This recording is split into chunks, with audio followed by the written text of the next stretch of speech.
Hey! Is this not why you were here? This is it. Don't get scared.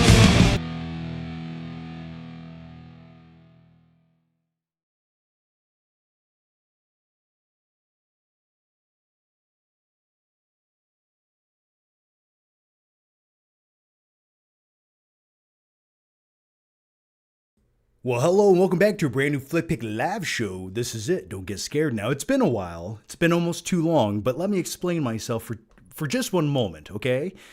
I was a little bit sick mentally and physically, and I just got to a point where I was tired of hearing my own voice echo and resonate in this room I'm sitting in. So I needed a slight break, but we're back now, and most importantly, we're talking about Jurassic World Rebirth.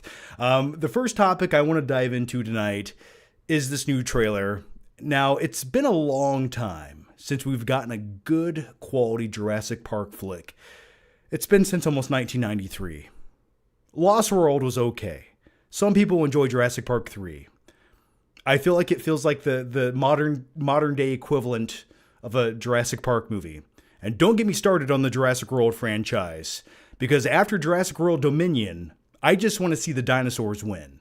You know what would have been a better movie than Jurassic World Dominion? If you just had a close-up shot of a large, steamy pile of T-Rex shit for 2 hours. I would handsomely pay my hard-earned money to watch that, rather than whatever we got in that last installment of a Jurassic World movie or Jurassic Park movie. But without further ado, how are you guys doing? Thanks for joining me once again. Feel free to submit your questions, ask anything and everything you want to, and we will dive into those glorious, magical, and mystical questions momentarily. But first, we got to talk about we have to talk about the brand new Jurassic World Rebirth trailer. Now, I believe this is the 7th movie in this franchise. And like I said, I'm at a point where I just want to see the dinosaurs win. I don't care about these human characters. You know the best part about Jurassic Park, the island? You don't actually have to go there if you don't want to. But for some odd reason, because we need an excuse and the plots are getting a little bit flimsy at this point in the franchise, we just have to keep coming back. But what is the synopsis to this brand new movie? Well, apparently, if you go back to Jurassic Park and you suck some DNA from some dinosaurs, that might cure some heart disease, and that's the plot of this movie. That's why they keep going back. And you know what? I'm okay with that. It sort of reminds me of Deep Blue Sea. If you've never seen the movie, basically, Alzheimer's patients, what they're doing at this research facility under the ocean is they're sucking the brain matter from sharks to cure some brain illness. And things go haywire, and people get eaten by sharks, including one of the best death scenes of all time from Samuel L. Jackson. So it's sort of the same plot to Rebirth, in my opinion. But this movie stars Scarlett Johansson, who is some kind of mercenary. Basically, if you want to survive the island, you hire ScarJo. And I don't know if hiring a 5'3", 125-pound beautiful woman would put my fears to rest, going to an island with a whole bunch of monstrous dinosaurs. But the coolest thing about this new Jurassic Park movie is they're going to Site C or Island C, which we've never heard of or no one's ever talked about. But the most important thing about this island is this is where they put all the dinosaurs way too dangerous for tourist attractions. I think the safe dinosaurs were a little bit too dangerous, if you ask me, by this point, because every time they try to make that work, they just somehow can't do it. But now we have bigger, badder, mutated dinosaurs that go a little bit haywire. But I like it. Don't get me wrong. I like the concept.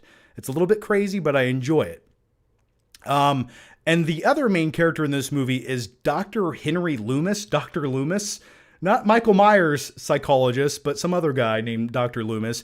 And the theory, the speculation is, and it's probably not even accurate, it's just some guy on a Reddit forum made this shit up at 3 o'clock in the morning in his underwear. But the speculation is this is actually the adult version of the little kid from the 1993 movie. in the beginning of the film where you have the chubby little kid that looks like he's wearing eyeliner that was in one of the Nightmare on Elm Street films, where he goes, "It doesn't look very scary." And then Dr. Alan Grant comes over with a velociraptor fossil and basically puts it across the kid's gut and says it can rip you open. Anyway, great scene. So that's the speculation that's the adult version of the creepy little kid from Jurassic Park. If it is, fine. I still stand by this. Why have we not had an adult version of Tim from the 1993 movie? Why don't we have a grown-up version of him in one of these films? Now, I get it. Psychologically speaking, as a small child who was almost eaten to death and electrocuted on a island that my rich grandfather just so happened to own and operate and create, I would have some trauma issues going forward in life. But you know what? For the sake of this plot, because anything can happen, why not have him grow up and go back to the island? Anyway, I always thought that's who the character Billy should have been in Jurassic Park 3. It should have been an adult version of Tim. Just putting it out there. But the coolest thing about this trailer, going back to the mutated badass dinosaurs, is now we have the big baddie of the movie, because every Jurassic Park movie needs a big badass dinosaur who's just utterly insane and too smart for their own good. We now have a D-Rex, and according to rumors and speculation, this D-Rex is basically a failed attempt at a clone of a dinosaur who's a bit mutated, and he sort of looks like a mix of a xenomorph mixed with a T-Rex mixed with one of the creatures from the video game Dune and the creature from Cloverfield. But it really, to me, it just looks like a T-Rex with a slight form of Down syndrome, which just makes it that much more terrifying. But every time they showed a clip in this trailer of the D-Rex, who, by the way, has like 4 arms, 2 legs, or whatever combination you want to call it. He has 6 ligaments. Okay, we'll go with that. Some of the scenes in this trailer that got me excited, and maybe I'm just weird, but for this visual, but whenever someone lights a flare or there's like a red light, that's the only time you really see the D-Rex in these movies, which, hey, red lighting on a big giant monster who wants to eat people, I think that adds to it, from an aesthetic standpoint. So I liked that. The other thing, speaking of the visuals and aesthetics of this movie, it's directed by Gareth Edwards, who directed Rogue One and what else? He directed Godzilla, speaking of red flares and big monster creatures. And also, speaking of red lighting and a villain of a movie, and Rogue One, which he also directed, remember the scene with Darth Vader walking down the corridor with the red lighting? That was a pretty good scene. So I guess he just likes red lighting in his movies. And I know I do too. So I'm looking forward to it. But most importantly, and maybe you're like me, I'm just happy we don't have to look at Chris Pratt training velociraptors. And also, I'm hoping that they don't try to interject this, and I think that they've finally come to their senses at this point in the franchise, but I'm just happy that we're not going to try to militarize dinosaurs any longer. Because if they try to strap a rocket launcher to the back of the D-Rex in this movie, I'm going to get up and leave the theater immediately. But with all that said, I think the trailer looks good. I don't think it necessarily looks like a great movie. I don't think it's going to recapture that magic of the 1993 film. Just because some of the jokes and dialogue in this trailer, and I know it's just a trailer, it's 2 minutes long, but some of the dialogue just feels like it was written by like a 14-year-old kid who watched only the Jurassic World movies. It just feels a bit clunky and corny, some of the dialogue. And I understand we had some clunky, corny dialogue, especially in the early Jurassic Park movies. You are going to have dinosaurs in your dinosaur movie. I understand all of those things, but when you have line delivery like that, and it comes from a charismatic actor like Jeff Goldblum, I just buy that. But some of the line delivery in this movie, it feels like they're trying a bit too hard, but hey, it's just a small trailer. Hopefully, once we get immersed into the movie and we watch it, it's a bit more subtle. But I'm looking forward to this. I'm just so happy that the last franchise is sort of gone and forgotten. And also the color grading of the Jurassic World franchise, the previous 3 attempts at making a Jurassic Park movie, they were so blue and teal. And then we had the one movie that took place in a mansion that no one liked or wanted to see, but we got it anyway. So nevertheless, those are my quick thoughts on Jurassic World Rebirth. I'm excited to see it. It looks like a fun time. And also, the one cool thing is, and this is from the novels, and this was a scene that they never got to actually put in one of the Jurassic Park movies, but they always wanted to. It looks like there's a scene where a T-Rex is swimming in a river trying to eat someone, which gets me very excited. Now, I originally, a while ago, I heard that the tone for this new incarnation of Jurassic Park movies, they wanted to dive a bit more into the horror elements.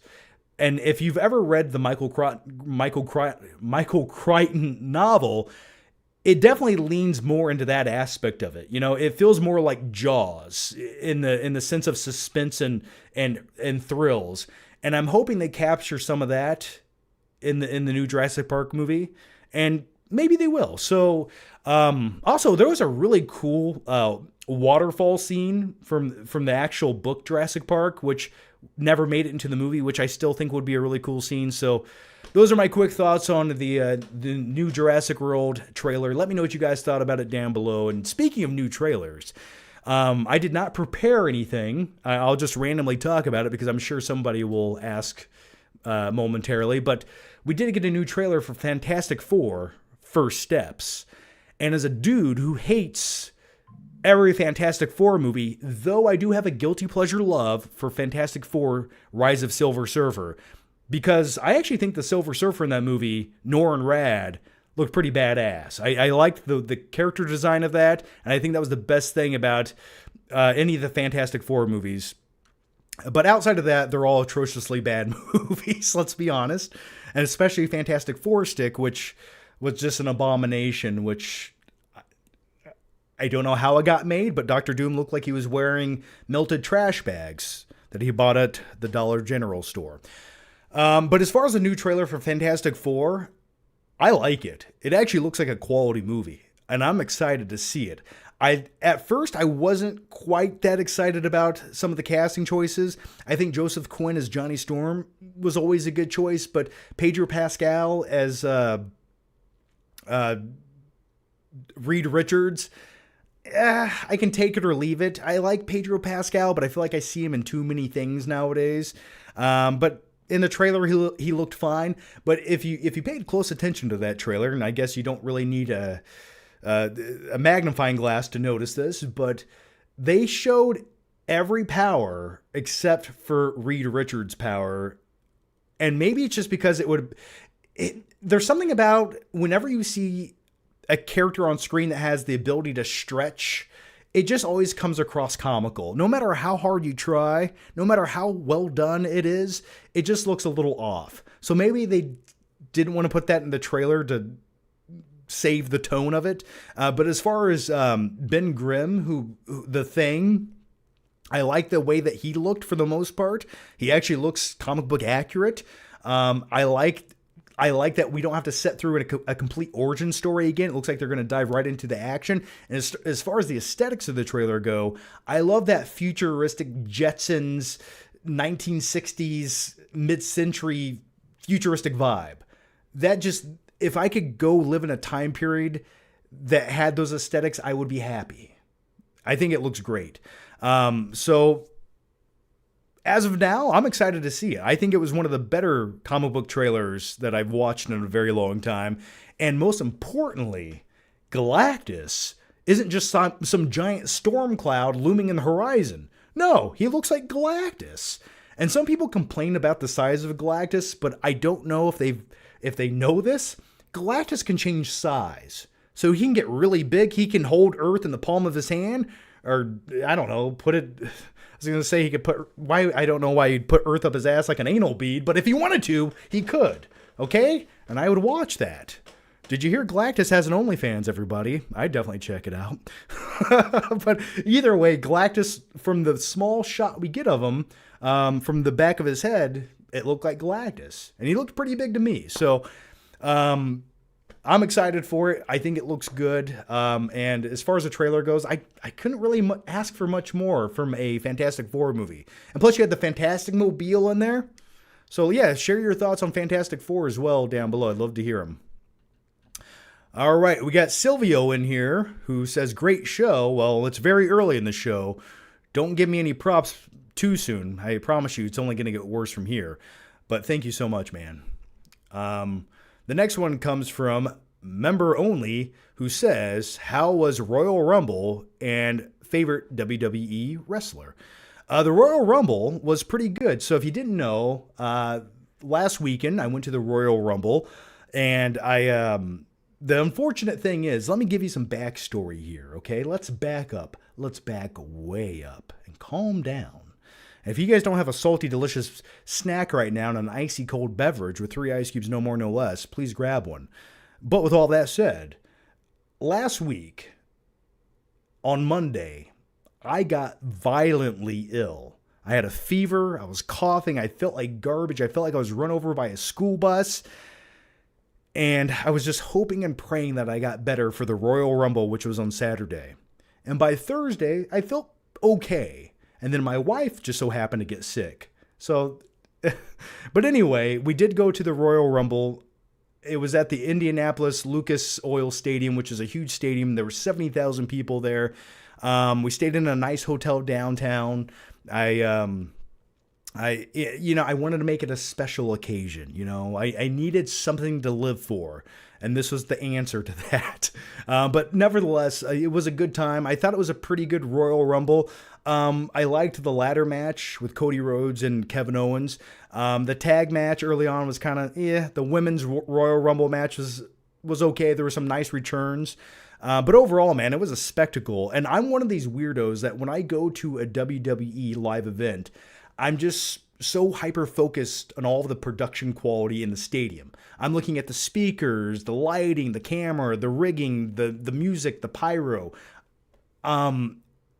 I gotta say, it was almost surreal watching it. So, but it was an awesome time.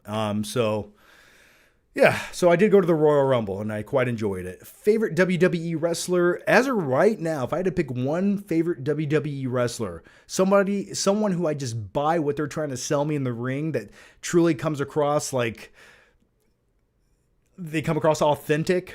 I think Jacob Fatu. When I want to see a big monster badass heel in wrestling, I think Jacob Fatu is the answer to that. So, and I did get to see him on SmackDown. We also went to SmackDown and the Royal Rumble. They were both in Indianapolis, and that was a good time. So, nevertheless, all right. The next one comes from Elliot Cecil, who says, do you have any hope for Cat 4? I think it looks meh. Yeah, I think it looks... When I watched the trailer for Captain America 4, you can almost feel the reshoots oozing through the screen. It just feels like a movie that's so tacked together, and there's so many reshoots, and it just feels like they're trying so hard to make us like Anthony Mackie as Captain America. And maybe he's fine. I just don't think he has the same screen presence or charisma as someone like Chris Evans for the character. That's just my personal opinion. Do I want to watch it? Yes. Do I think it's going to be this memorable comic book movie that's going to be prolific and everyone's going to care about it and feel something? No, I do not. Do I want to see Harrison Ford as Red Hulk? Yeah, I do. But I don't have high expectations for it. I actually have a press screening I could attend. I would only have to drive 2.5 hours to go see it, but I'm debating if I want to at this point. But I am slightly curious to watch it, but I don't have high hopes. But I'll definitely check it out, and we'll talk about it at some point. All right, the next one comes from Movies Are Rad. John, my man. Seen Snack Shack yet? I have not seen Snack Shack yet. It's been a weird couple weeks, man, and that just has not been on the to-do list. Not even close to it. I have been watching new movies though. Snack Shack was not one of them, but it's still on the to-do list. I promise you. I did watch Companion. I did watch Wolfman.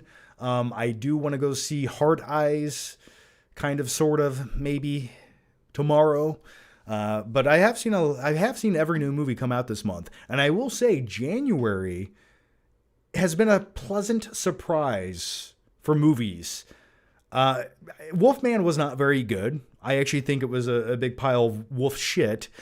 But outside of that, I thought Companion was great. I quite enjoyed that as well. That was my pleasant surprise of January. But anyway, you said, please say yes. I'm sorry I said no. Also, thanks for keeping me company folding laundry. You're the GOAT. Well, good luck folding your clothes. I've gotten to a point in my life where I just put all my clean clothes in a big pile on my floor. And when I need something, I just go to it. If there's one household activity that I can't stand and want to undo in life, it's folding laundry. It just feels like at this point in life, my dryer should fold my clothes. Okay, the next one comes from the 50% Doctor Who podcast, who says, thoughts on the character Howard Hamlin. That's funny you say that. We recently went back and rewatched, and we have 2 or 3 more episodes left of Better Call Saul. I like the character Howard Hamlin. He's this tan guy who has bleach blonde hair, who's this lawyer. He's a bit cocky, but at the core of who he is, he's a pretty good guy. Remember when I used to call you Charlie Hustle? And I just watched the episode where, and spoilers, but the show came out 5 years ago. I just watched the episode where he died. And you know what? I felt nothing. No, I like Howard Hamlin as a character. Okay, the next one comes from... It's coming, I promise. Here it is. Jesus Salcido. How's it going, buddy? Are you hopeful Captain America 4 will be good? Well, we did talk about this, and am I hopeful? Sure. But realistically, I don't think it's going to be that great of a movie. I watched a clip of Captain America 4 the other day, and it was just a small clip where it looked like Falcon's buddy beat up some henchmen and made some quippy one-liner. And I know it was only like 10 seconds of a clip, but it felt like a B-rate Disney Plus series to me in that one sequence. And I'm hoping I don't get that vibe throughout the entire movie. Something about it looks so artificial and flat. But once again, we get to watch Harrison Ford as a big CGI monster man. So maybe that will save the movie. Or maybe he'll just be a bad guy in the movie for 10 minutes and then that'll be the end of it. And then somehow, some way, another bad guy shows up. And then Falcon and Red Hulk actually have to team up together to take down the bigger threat. And I'm fairly certain that's probably what's going to happen. Or maybe I'm completely wrong. But I'm just giving you the cliche, formulaic trope that has been done a million times, which I assume they will also do again. Okay, the next one comes from Skylar Wheelock, who says, finally, the flick pick has returned. Your children have missed you, John. Oh, don't say that. Now name a realistic but horrible decision that WWE could make in 2025. A horrible decision like having Royal Rumble in Saudi Arabia? Beyond that? I don't know. I would like to see Cody Rhodes lose the title at WrestleMania. I really would. And I would like to see him turn heel.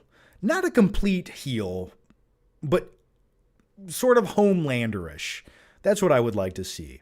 But as far as like making a bad decision, I don't know, man. I'm in love with it currently. Not everything's perfect, but I think as long as they stay on the trajectory. Did I just have an aneurysm? Trajectory? Is that even a word? Anyway, if they go along that path they're going on, I think we'll be in good hands. All right. And by the way, I would like to see Charlotte Flair win a championship again. But most importantly, you know what? I think the biggest detriment they could do in 2025 is John Cena not winning his 17th World Championship. I think that would be the biggest detriment. If he's chasing it all year and doesn't win it, I get it. It might feel bittersweet, but I want to see him win it. I need it. All right. Also, I want to see John Cena turn heel. Those are my answers to you. There you go. All right. The next one comes from James Dosier, who says, hey, John, did you enjoy... Oh, we answered that already. Caleb says, I missed you, John. Stay with us, please. You're the hero we need, yet don't deserve. Oh, I think you deserve much more than me, but nevertheless, I will take those compliments. So thank you for that. And let me pat myself on the back. You know, sometimes I genuinely mean this when I say it. I think I overthink a lot of things. And rather than just push record on this camera, I overthink it and I overthink it. Then it gives me anxiety. And then I get to the point some days where I'm just like, I don't want to hear my own voice. I just don't want to do it. And then I start watching other YouTube videos of people just being so hyperbolic and artificial and disingenuous on YouTube. And it turns me off from making videos. I like to be authentic. I know I'm a little bit kooky. Sometimes I'm douchey. I understand all of those things. But at least I'm self-aware. And sometimes I just need to step back from YouTube. You know, I don't know. I act like I'm making fine art over here. I'm just blabbing about movies on the internet in my underwear. What do I know? But anyway, do you guys like my new Jurassic Park t-shirt? Huh? I think it's pretty sexy. Trajectory. That's the word I was looking for. Thank you for that. Yes, it's been a while, and talking is hard. But we'll keep doing it for the next couple hours. So don't you go anywhere. Don't you go dying on me now. All right, the next one comes from Members Only, who says... Oh, I answered this already too. Sorry. And James Doshier, you asked about the Royal Rumble as well, so thank you for that question. Skylar Wheelock says, when are you going to bring your wife back for an episode? She's witty, and I love the banter you guys have. It made the Halloween special more memorable. Well, thank you for that. I'll let her know.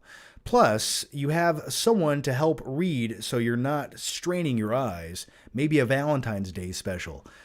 That's not a bad idea. I will tell you this. I would love if someone just read all of my questions for me. Because for some odd reason, if I could just listen to someone read the question, it gives you more time to think and be slightly more witty. But yeah, thank you for that. I will let her know. Elliot Cecil says, do you have hope for Captain America 4? We answered that one. Tripler3 says, do you ever think about the psychopath who installed your internet? Also, how often do you sharpen your lawnmower blades? Two very important questions that I'm going to have to give some backstory on so people comprehend what the fuck we're talking about. So here's some backstory for you. A long time ago, when I moved into this house, I had a guy, and the best way I can describe this guy who installed our internet was if you don't know who the BTK killer is, look him up right now. Type in BTK killer into Google and look at the image. Are you doing it? And if you get really bored sometimes, read about his horrific crimes. So with that backstory, the guy who installed my internet was clearly a serial killer. He looked just like him. He acted just like him. He had this cold, calculated stare in his eyes. And I'm telling you right now, at the time I had been working out, you know, I'm a 6-foot guy, I weigh about 200 pounds. I'm telling you right now, if that man saw me as prey or victim at some point after he installed my internet and cased my house and had the layout, he would eventually come back, cut the power to my house, break in, tie me up to a rusty pipe, and mutilate my body. I have no doubt in my mind that's what would happen. Okay? And maybe it still could, but at least the evidence exists right here, and this is who did it. It's the guy who installed my Verizon internet. You guys heard it here. Let the cops know if I go missing in the next couple years, that's who did it. So anyway, what was the question about him? And also, I sharpen my lawnmower blades maybe once a year. About once a year. That's all I need. I just had it done last summer. So thank you for that question. And I got a new air filter for my riding lawnmower. I know that's what you guys come here to hear about. Or at least two of you do, and I thank you for that. The next one comes from Jiggle Boobs McSheisty, who says, I have a pretty large collection of Blu-rays. I'm thinking of upgrading a lot of them to 4K, but I don't think all of them are worth the upgrade. Is the difference between 1080 to 4K truly worth it? In my opinion, you should just buy the movies that you love on 4K, the ones that you know you will at least watch once, or at least once a year or once every couple of years. Just buy your favorite movies on 4K, right? That's my recommendation to you. I have a lot of 4K movies back there, and I have a lot of movies that I love back there on 4K.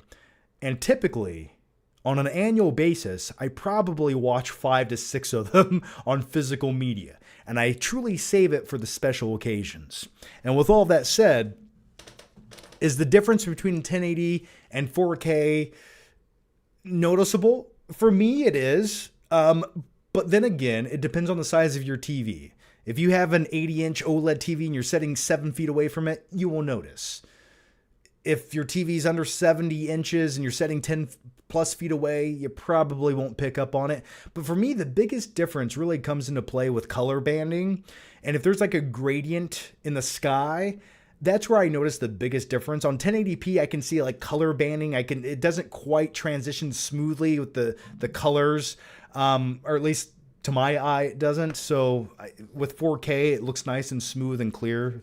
And speaking of new 4K movies, these were all sent to me. I didn't buy any of these. They just showed up on my front door, but I figured I'd mention it for the studio. Is I have Wicked on 4K, and call me crazy, I quite enjoyed the movie Wicked. I like Defying Gravity. I occasionally listen to it in my car. Sometimes I listen to it when I take a shower. Do I sing to it? No. But nevertheless, I actually enjoyed this movie. It was a good time, and I would like at some point in life to go watch the Broadway stage play of this, which I've heard is significantly better than the movie. But I'm actually looking forward to watching Wicked Part 2 next Thanksgiving. I have not watched this on 4K. I don't know if it looks good, but at some point I will check out some of the special features on there. I know my wife was a huge fan and wanted to watch the deleted scenes. The next movie I have on Blu-ray is a little movie from Robert Zemeckis, starring Tom Hanks, once again. This is, how many movies have they collaborated on? 3 or 4? You have Castaway, you have Forrest Gump, and then you have this. I'm sure there's something else in there. Oh yeah, Polar Express, right? I have not watched this yet. It's actually on Netflix right now, and I have not been able to bring myself to watch a movie that takes place from one singular camera viewpoint in a room. I think the concept's kind of cool. I hope the story is worth watching it. So at some point I'll watch here, and that's on Blu-ray, not 4K. And then last but certainly maybe least, I have Venom: The Last Dance on 4K Steelbook. This was sent to me. I probably would never buy this, but I think it's kind of a nice steelbook. I really do. I think that's a cool looking steelbook. I was not a big fan of the movie. I have a review for it over on the Flickpick channel. Yeah, I just didn't like this movie. I really don't like any of the Venom movies. I just think they could all significantly and easily be better than they are. But they just don't quite hit the tone, do they? Eddie, I'm like a fart in the wind. But if you want to see Mrs. Chan dancing 4K glory, you get to see that in Venom. What is it called again? Venom: The Last Dance, yes. Okay. All right, let's go to the next question here. And the next one comes from Mike Asselin, who says, "No question for me, supporting the channel and love your content." Well, thanks, Mike. Thank you so much, man. And I'll keep it real with you guys. You guys on the live shows, you guys make things possible, like paying my electricity bill or my internet bill, or just buying Gatorades occasionally when you're sick and you need some electrolytes. So I do thank you for that. Thank you so much. You guys are too good to me. All right. Avery A says, "John, why do people lie and say they enjoy winter? They're delusional. Winter to me, it's fun to have snow on Christmas. It might be fun one other day. Maybe 2. If you really want to go sledding, I could see how snow would be useful. Outside of that, it's frigid, it's cold, it's depressing. And I don't know about you, but I think I have a small case of seasonal depression. And plus, the worst thing about winter is I can't mow my yard. What am I supposed to do with myself? And plus this winter, I'm just getting fat. I'm telling you guys right now, it might not look it, but I'm just getting bigger. All I do is eat. All I eat are Jolly Rancher gummies in the winter. I just eat carbs and sugar because I have nothing better to do. All right. Elliot Cecil says, why do you think Austin Butler being confirmed as the new, what do you think of Austin Butler being confirmed as the new Patrick Bateman? Yeah, I've talked about this once, but I don't mind talking about it again. I'm not very happy with this casting choice. It feels like a downgrade, especially from Christian Bale. I'm not saying you need some prolific actor to portray the character Patrick Bateman. I think there's a lot of other actors that could do this. I think that the kid from Monsters, the Menendez brothers story, would be an okay Patrick Bateman. And there's a few other actors in Hollywood I think would actually fit the role and look appropriate for it.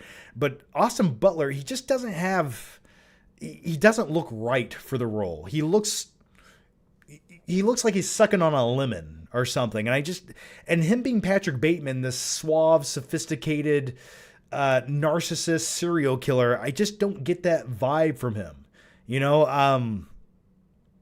and plus there's something about his pretentious accent that he's had since he played Elvis that just rubs me the wrong way.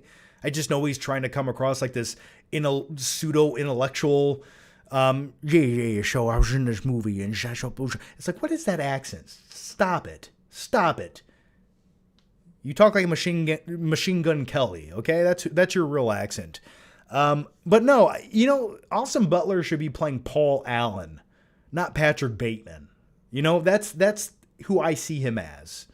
Not the main character, but the supporting character in the background who gets chopped to death with an axe while somebody else more important listens to Huey Lewis and the News. Hey, Paul!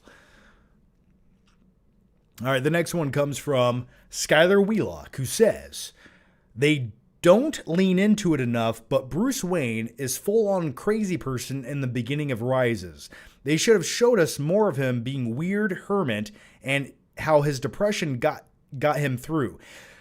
I agree. They kind of allude to it. They show him being a little bit depressed and not doing much and sort of just being a recluse in Wayne Manor. But I would have truly liked to have seen him pick up like a coke addiction or something. Like, I want to see him sprawled out in his bed. Just, he doesn't want to move. He walks into like the bat cave after not walking in there for a couple years and just like takes the cowl and throws it in the water and just like doesn't give a shit about Batman. He resents it. And I think they could have went a little bit deeper with that in Rises. I really do. And I agree with you on that. So yeah, thanks for the question, man. Movies for Life says, thoughts on The Brutalist if you saw it.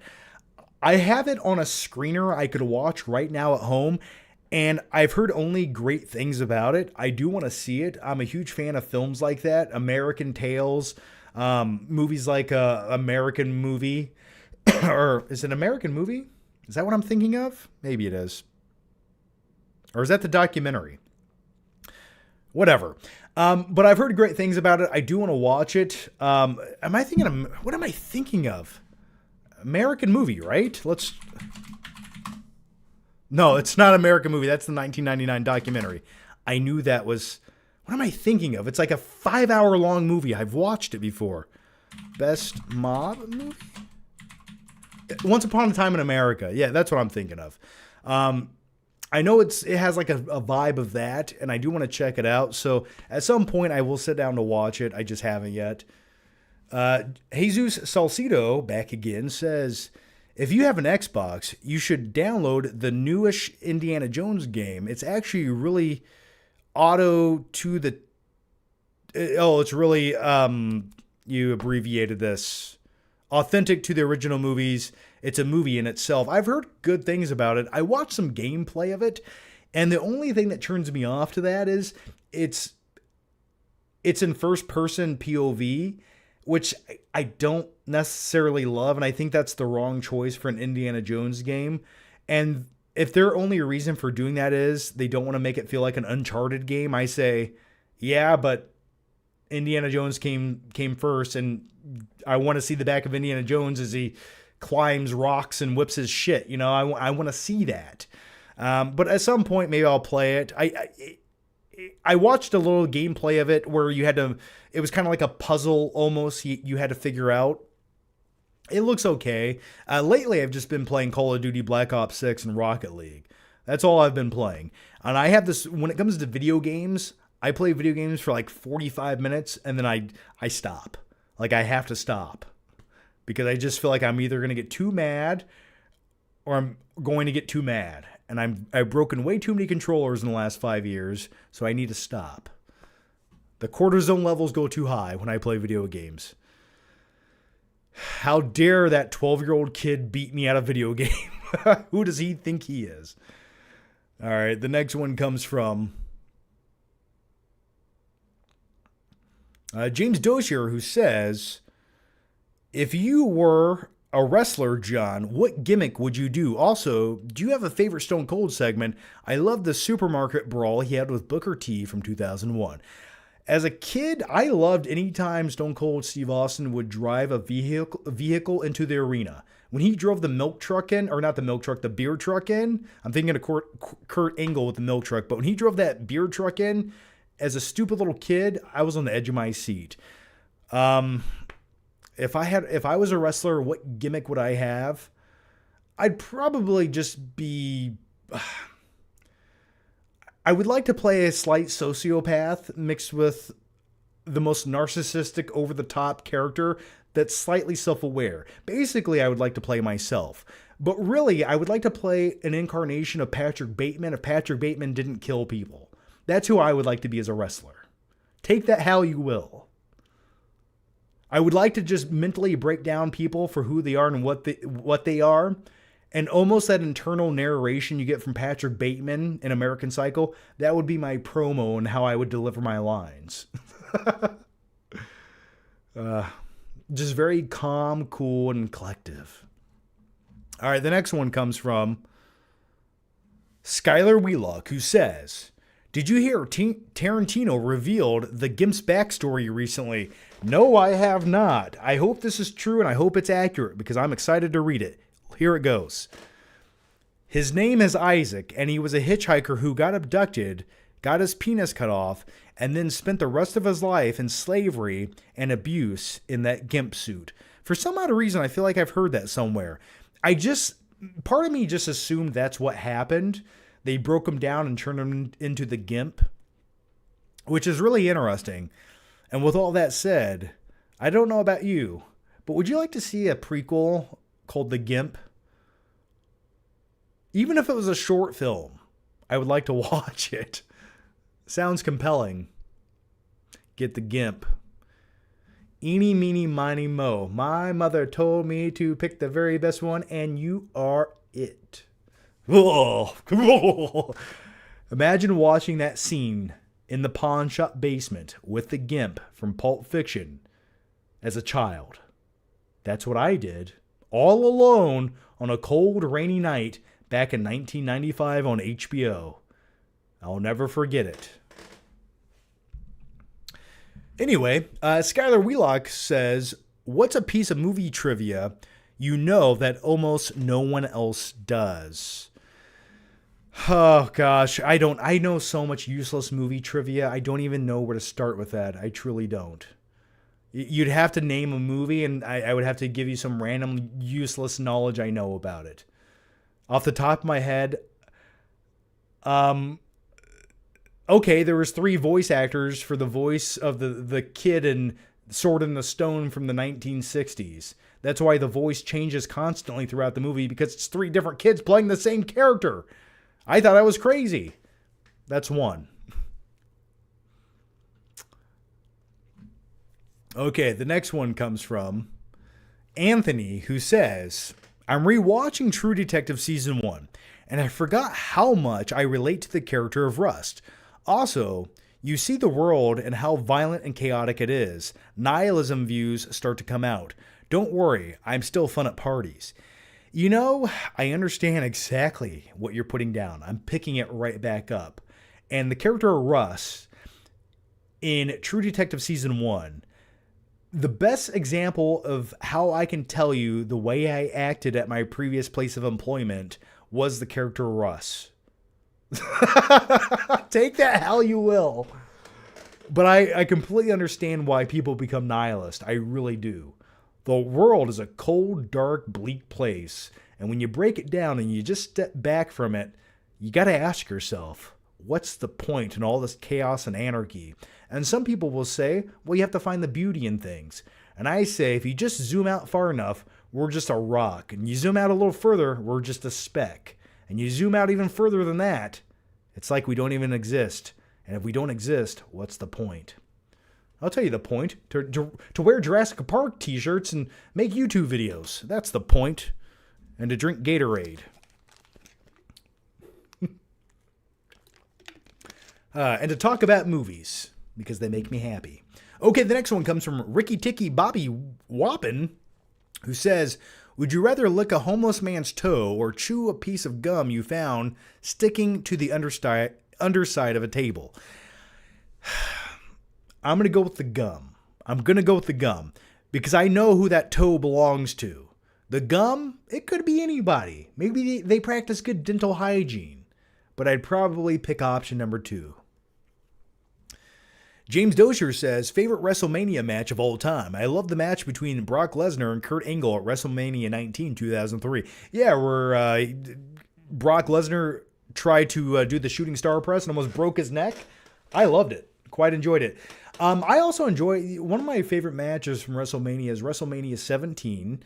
The TLC match in that pay-per-view was mind-blowing. It was like watching a car crash where you just thought someone was going to leave as a quadriplegic, and I'm surprised no one did.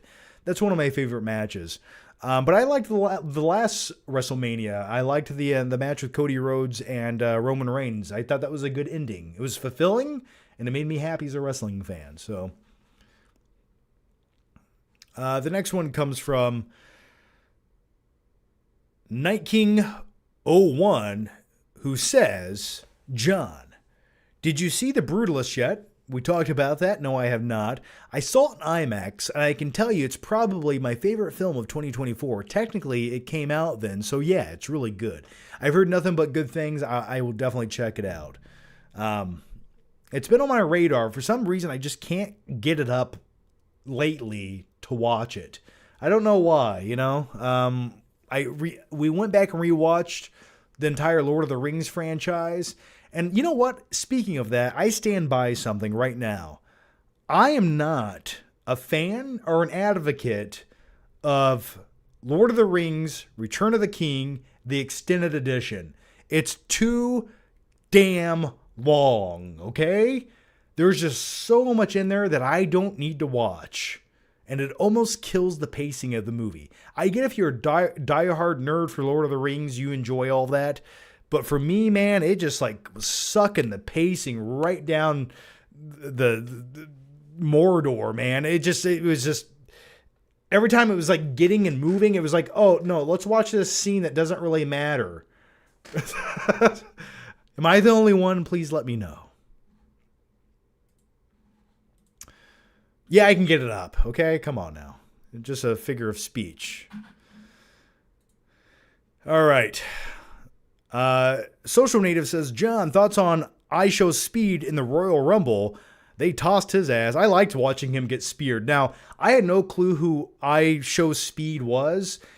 I knew that he was a YouTuber, that he made like live streams, but I'm not even sure what he talks about on his live streams. I watched like 5 seconds of one and I'm like, maybe I'm jealous, maybe I'm envious, maybe I'm just out of touch. I couldn't comprehend why people watch it. I was like, he's not necessarily funny. He's not all that witty. What is going on here? But what do I know? He's got 35 million subscribers, okay? I'm just an old man on YouTube at this point. What do I know? But I liked watching the spear that he took in the ring. And in person, it looked much worse than it has on any video or TV. So I enjoyed that. I'm surprised he didn't break his skinny little neck. All right. The next one comes from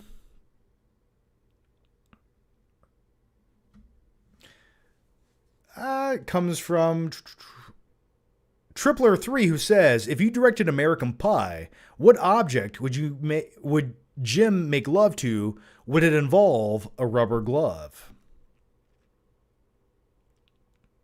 Probably. You know, speaking of that, I had a friend in high school who used to have this thing, and this is a true story, where I shouldn't say this, but I'm going to. Because you asked the right question to get the right answer. And that's all you have to do on this live show. You want to hear some weird shit? Just ask the right questions. But what he would do is, you know those Jell-O cups? The little Jell-O pudding cups? He would heat those up in the microwave when his mom was at work. And I'll leave it right there. Anyway, let's go to the next one here. Excuse me. Your name here says Giggins might be a good Bateman. Giggins or Walter Goggins? Who's Giggins? I don't know. Did you mean Walter Goggins? I don't know who Giggins is, man. I'm sorry. If you want to type in who was Giggins? I don't know. Maybe I'm stupid. Robert Chiachinta says, in a pickle on a 2-man and my... Whoa. Let's back up for 1 second here. In a pickle on a 2-man and my bro is freaking out, the huzz yapping about how Galactus can change sizes.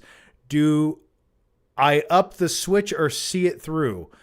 I don't even comprehend that question. I couldn't even pick up what mumbo jumbo jargon street slang that was.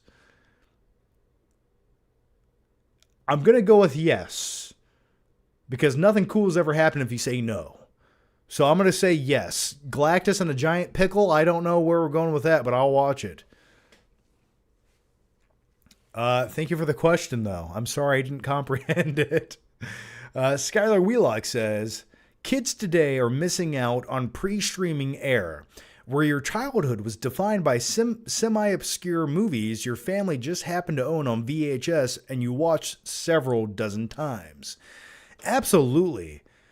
The worst thing that streaming has done is it's given people too many choices. You just need to be inundated with what to watch. And when I was a stupid kid, yeah, we could go to the video store and you could rent the next big movie that you heard about or saw in theaters, or you could take a chance. And the only thing you knew about this movie was what the VHS cover was selling you.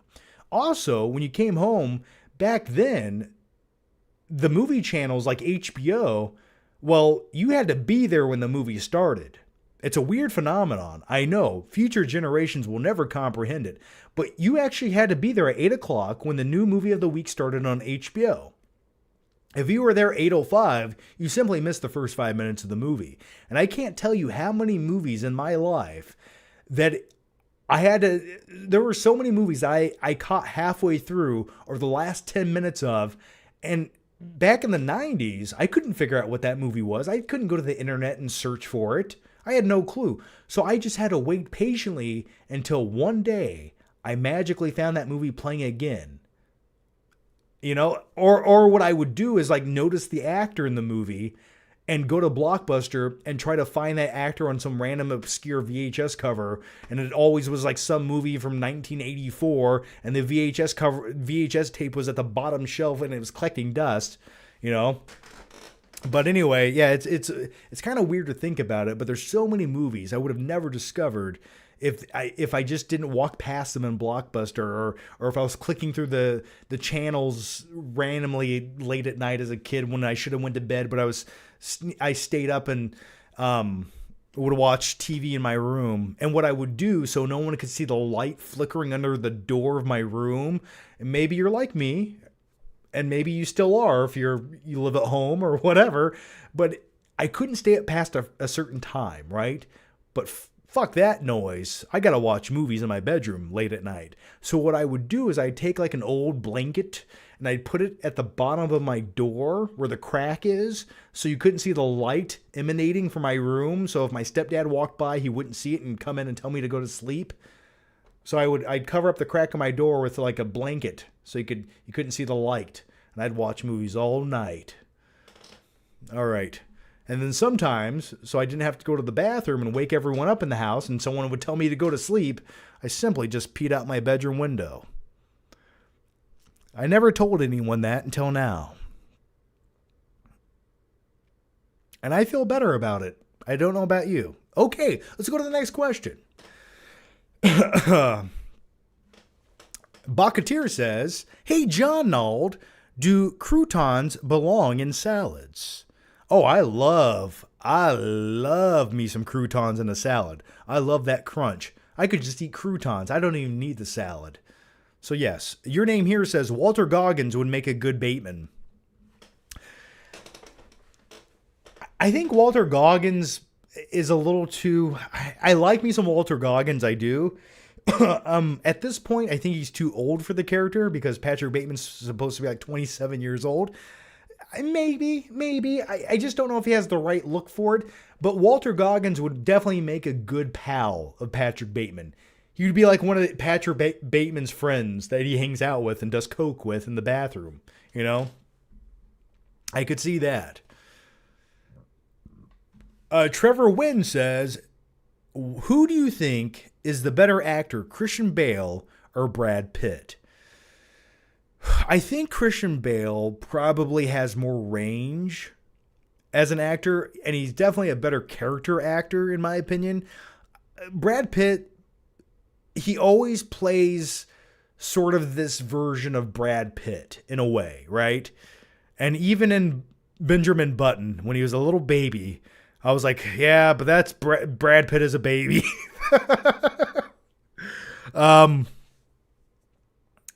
I like me some Brad Pitt. I really do. I think he has great screen presence, but I think Christian Bale might be the better actor. I confidently stand by that. I think both have underrated performances, such as Ford versus Ferrari and Once Upon a Time. Yeah, like Cliff Booth in Once Upon a Time in America, or Once Upon a Time in Hollywood. One of my favorite characters in the last like 10 years in any movie. I love him in that movie. I'm looking forward to the new movie coming out. F1, the race car movie. Looks pretty cool. So, and also, what's in the box? What's in the fucking box? All right. Claudia Rogojan says, "Hey John, do you have a favorite Tim Curry performance? Of mine, it is the Cardinal Richelieu in Three Musketeers movie. He's so over the top. I love it. I love. What is the Cardinal's name? Richelieu? I guess is that how you pronounce it? I never knew that. Now, I do vividly remember him as the Cardinal in Three Musketeers, and I vividly remember seeing that movie, and I also vividly remember almost choking to death on some of those hard spree candies after the movie, where I literally did almost choke to death, and someone had to give me CPR. But as a kid, I enjoyed watching Chris O'Donnell join the Three Musketeers, and Tim Curry in that movie was phenomenal. I always liked him as It, the made-for-TV movie. But if I really had to pick one, my favorite performance from Tim Curry is a large cheese pizza. That was a terrible impression, but I like him as the bell, or the reception, not the receptionist, the clerk, whatever you want to call it, the front desk guy in Home Alone 2. I think that is, for me, the most iconic Tim Curry performance. I really would. And also, I've said this once, I'm going to say it again. We have to elaborate on this because I only get to talk about this every so often. And I stand by this when I say it. The Tim Curry's character in Home Alone 2, who plays the front desk guy at the Ding Ding Dong Hotel, credit card, you got it.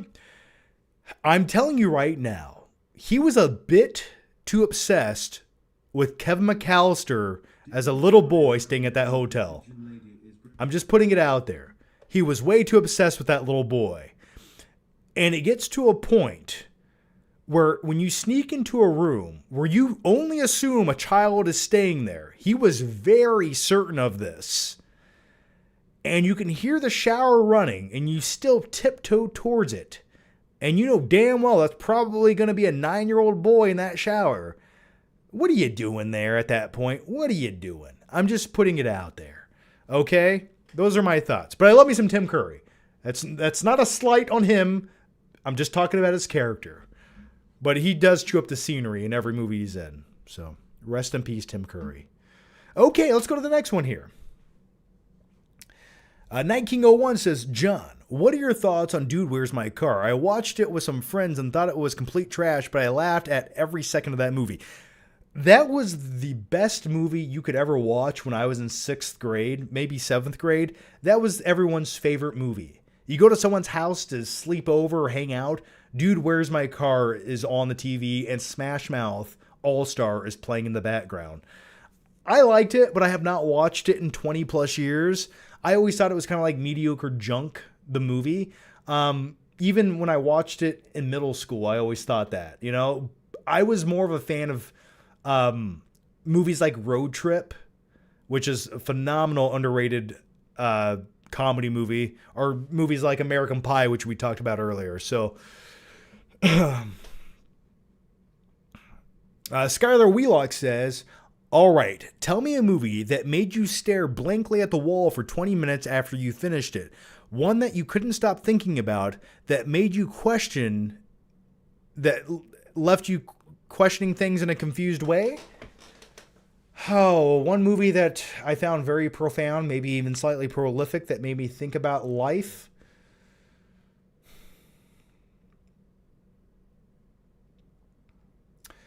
I would say that movie's Armageddon from 1998. There's a lot of things that movie made me question. And most importantly, it made me question, why would you hire guys who drill for oil to be astronauts when you could just train astronauts to drill for oil? But Michael Bay gave me that answer in a little movie called Armageddon, starring Bruce Willis. By the way, in all seriousness, one movie, that's a great question for everybody watching right now. I want you guys to chime in right now and tell me a movie that just made you, it was so profound it made you question life, your own existence, or made you just put things into perspective differently. I'll tell you a few movies. I will tell you a few. And this might not be the answer you're looking for, but the one I just randomly thought about was the movie Prisoners. And the reason I think about that is I think to myself, things like that happen in everyday life. Like, kids get abducted, you got creepy people walking about, and I ask myself, that's one of those moral dilemma questions where you have to ask yourself, and that's my favorite type of movie, where you have to ask yourself that question. What would you do in that situation? And I would do exactly what Hugh Jackman did. If I thought some creepy dude kidnapped my kid, yes, I would torture them. Yes, I would.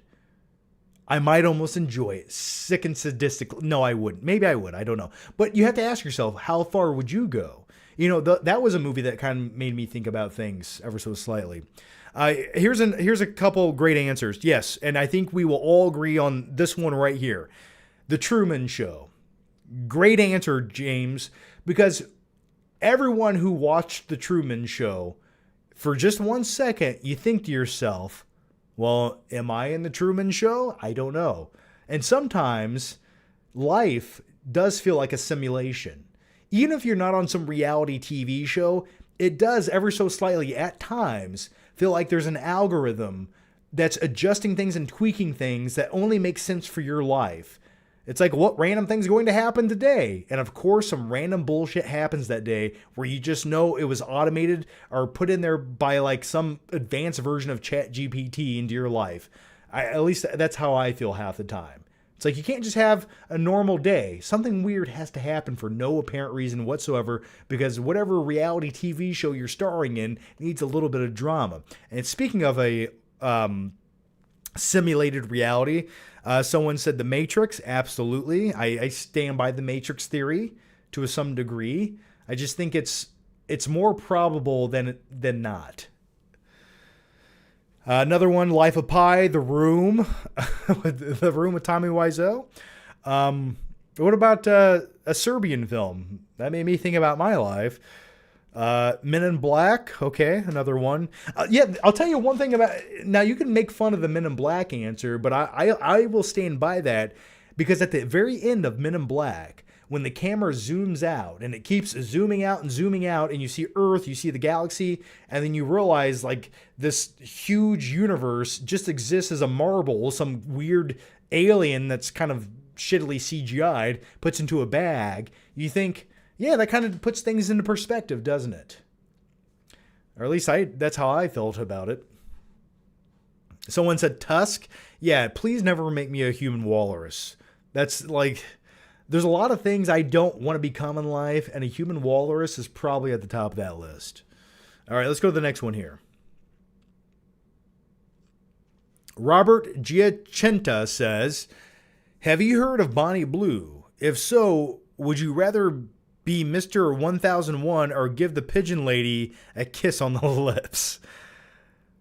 Listen, yes, now that you gave more context to that question, yes, I know who Bonnie Blue is. It's some OnlyFans lady who banged like 1,000 dudes in a day, and it just, I don't know how she's walking still and not in a wheelchair, or has died of syphilis. But once again, I have explicitly described my hatred for the pigeon lady. I've been doing it for 10 years.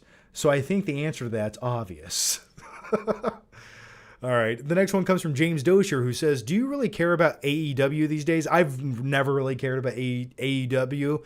I've watched a few episodes of it. I went to a live show of it, AEW Dynamite, back in 2019. And I'm just not into it. I'm not. It's just not my vibe. You know, everything from the production quality to the writing, to the characters, it's not what I want from pro wrestling. And I understand how it is. Some people love it. I completely understand that. But for me, even though I don't keep up with it, it just feels like maybe back in 2019, I could have like enjoyed it. But whatever it is now, it doesn't seem all that interesting to me. So the next one comes from Dustin Rich, who says, did you know the IRL name of the pigeon lady is Brenda Fricker? Oh, the real life name? Brenda Fricker? Okay. Sounds a lot like Flickinger. I don't think Fricker and Flickinger sound anything alike. Don't you ever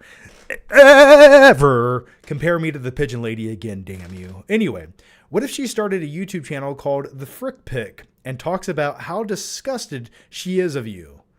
Well, that would hurt my feelings. And when you put it in that perspective, I'll never make fun of the pigeon lady again. Actually, that's a lie. That's a blatant lie. I'll make fun of her right now. She's dirty and disgusting. Okay? Get her off the streets of New York. She smells like bird shit. All right. But anyway, thank you for that question. Thank you so much for it. Okay, let's go to the next one. Like, would it hurt you to take a bath? Claudia Rogajan says, Tim Curry is still alive. You're right. He is. I thought he died. I'm sorry. Yeah, you're right. He is still alive. I thought he had a stroke, didn't he? Holy shit. He's 78 years old. Well, I retract my previous statement. Tim Curry is still alive. My apologies to Tim Curry because he is watching right now. I'm sorry. Yeah, I guess I just knew he had a stroke and he was in really bad health. And the last time I saw him, he was in like a wheelchair. I guess I just thought he passed away. Well, I guess that's good. He's still alive. Okay. All right. Let's all take a moment of silence to remember that Tim Curry is not dead. Well, that makes me happy. Okay. Well, that's good news. You heard it here first, folks. The next one comes from Akai Nye, who says, hey, John, just wanted to know how you're doing. Well, thanks for that, Akai. How are you doing? I'm doing okay. You know, just figuring out what I want to do with life and recovering from being sick for 2 weeks. That's how I'm doing currently. But yeah, you know, no major complaints. You know, if I hit the lottery, life would be significantly easier. But outside of that, I can't complain about too many things. You know, there's a lot of ups and downs, a lot of what have yous. But the most important thing to know is we're here right now, hanging out, talking about movies. What more could you ask for in life? I'll tell you what you could ask for. That's a delicious caffeinated Ghost Sour Patch Kids flavored energy drink that's slightly warm because it's been sitting on my desk for 4 hours, but I'm going to take a drink of it and then I'm going to quiver afterwards. Are you ready for it? Ooh. Actually tastes pretty good. Not gonna lie. All right. The next one comes from Joe Zez, who says, best action scenes of all time. For me, it's the ending of Rambo 5. Stallone on the machine gun is glorious. Body parts flying everywhere. Greetings from Australia. Yeah, that's the one big redeeming scene in Rambo, is when he just takes the machine gun and just lets loose. Even though Stallone in that movie was starting to look like a giant baked potato that was very veiny, I still quite enjoyed it. That was like the last quality Rambo movie. For me, my favorite action scenes, a few off the top of my head would be, and you could just pick about any single one of them, but Terminator 2 Judgment Day. Every action sequence in that film stands on its own, and each one is so different, and there's so much variety in that. But my ultimate action scene in that movie is when John Connor he runs away from the mall, he gets on his little dirt bike, and he makes this face, and he's riding away from the T-1000, who first chases him, and then jumps in a tow truck and chases him down the LA River. And then Arnold jumps in on the motorcycle to save the day. Just the music, the build-up, the payoff, the suspense. That's one of my favorite action scenes of all time. Another one of my favorite action scenes of all time is a foot chase scene in a little film from 1991, another 1991 classic action film called Point Break. And it's where Patrick Swayze he's wearing his costume, his disguise as one of the ex-presidents, and he's being chased by Johnny Utah, Keanu Reeves, through this neighborhood. And at one point, Patrick Swayze, he takes a Rottweiler and throws it at Keanu Reeves' character to slow him down. Now that's cinema, but that's a phenomenal chase sequence itself. So those are a few of my favorite action scenes. There's a million others, but those are always like two of the most iconic ones from childhood. Now, here's my question to you guys. What is your ultimate favorite action scene of all time? Let me know that down below. It's starting to rain out. I like that. There's nothing more soothing than raindrops hitting the roof of your house. Oh, I love it. Okay, the next one comes from John. Thoughts on the Super Bowl? I'm going to watch it. My buddy's having a Super Bowl party. As far as the teams playing in this Super Bowl, I could not give a shit less. I like the spectacle of it. I like watching some of the Super Bowl trailers. But as far as watching football, I think at times it's fun, but there's like 9 seconds of entertainment throughout a football game, in my opinion. And I'm not a big football fan whatsoever. So, do I really care about football? No. Do I kind of just feel like it's millionaires throwing a football back and forth? Yes. But those are my thoughts on football. Never been a big fan. All right, the next one comes from... the next one comes from a glorious, magical, and mystical viewer. Man, M. Now, M, the mysterious M, I don't know what it stands for. There's been many guesses throughout the years. I think it's Macaulay Culkin. I think the M stands for Macaulay. I'm just putting it out there. But nevertheless, man, let's dive into the question. Too generous, way too generous.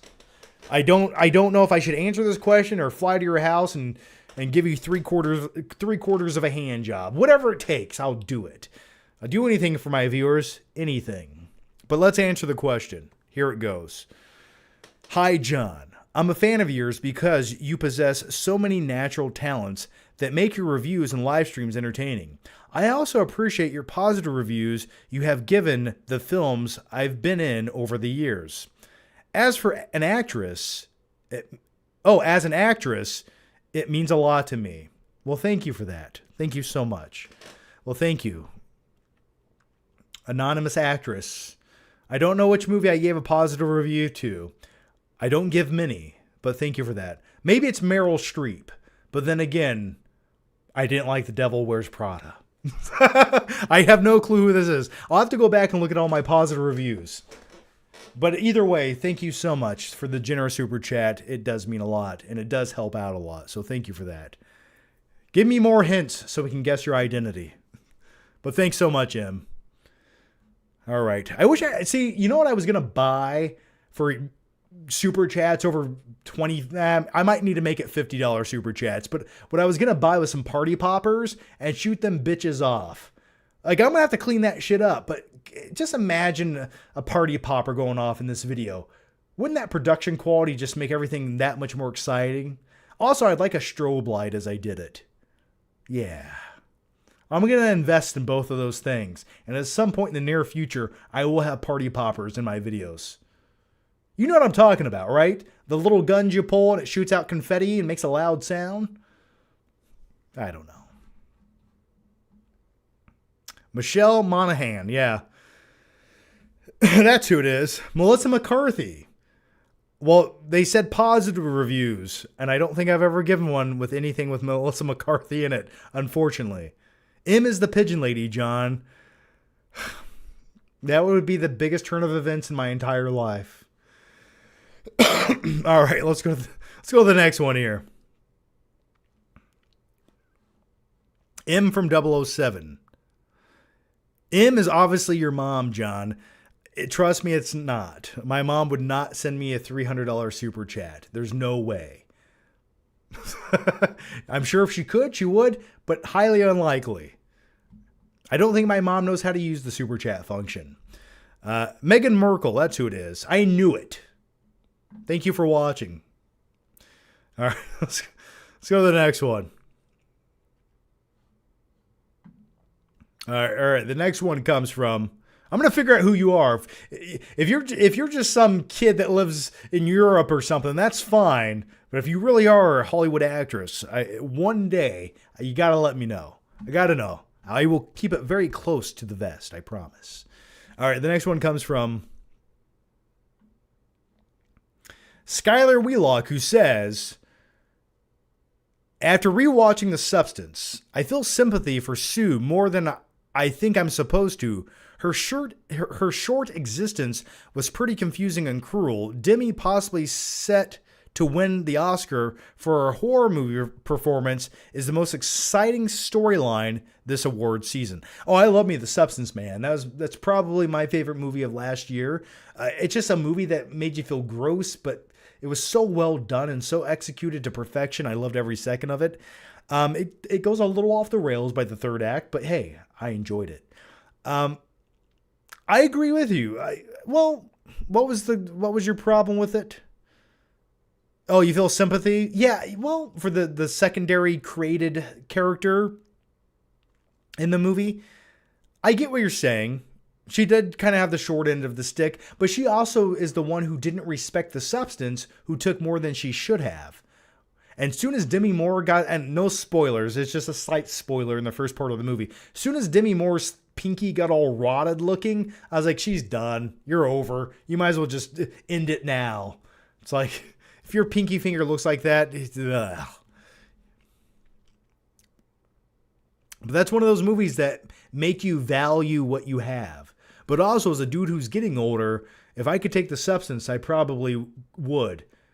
And when it came to my more youthful version of myself, that guy's just a douchebag. I'd lock him in a little dog kettle and keep him there. You ain't fucking this up for me. I will suck his youth dry. Okay, let's go to the next one here. Night King 01 says, is Brad Pitt's best performance Snatch? I think it might be his best. Also, I forgot how funny the movie is, having just rewatched it. I've seen Snatch like one time. Is that Guy Ritchie? That's Guy Ritchie, right? Yeah, I just was never a huge Guy Ritchie fan. And I remember watching the movie once. I had a great cast. I thought it was fine, but I haven't seen it in such a long time. I could not recall anything of significance. I recall Lock, Stock, and 12 Smoking Barrels more than the Snatch. John, you aren't even 40. Yeah, but I'm 37, and mentally, I feel like I'm 67. If I could retire right now, I wish I could. I'm just so done living. I want to wear diapers and just play board games in a retirement home. Put me there, please. My favorite Brad Pitt performance. Oh man. It's definitely not Interview with a Vampire. I don't know. I think 7 is one of them. And I don't think his performance is like... I don't think that's his like best performance. But it's... For me, it's like his most iconic. I'm trying to think of something else that I like more. I mean, I liked him as Cliff Booth. I really did. But I'd go with 7.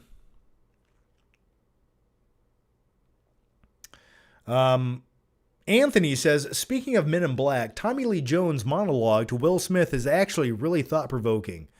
Oh, where he's talking about life and I guess that was a good little monologue. I like things like that in movies where people just put things into perspective right in front of someone. That's how I like to talk to people. Just very blunt and overly honest. That's how I like to talk to you. So thank you for that. This is my happy face. That's my Tommy Lee Jones impression. Brett Alltop says, thoughts on Faculty reboot? Love the original. Oh, I love me some Faculty too, man. I guess I forgot that they were coming out with a reboot of that. It sounds exciting. I hope it's well done. I think there's a lot of things you could do with it that are fun.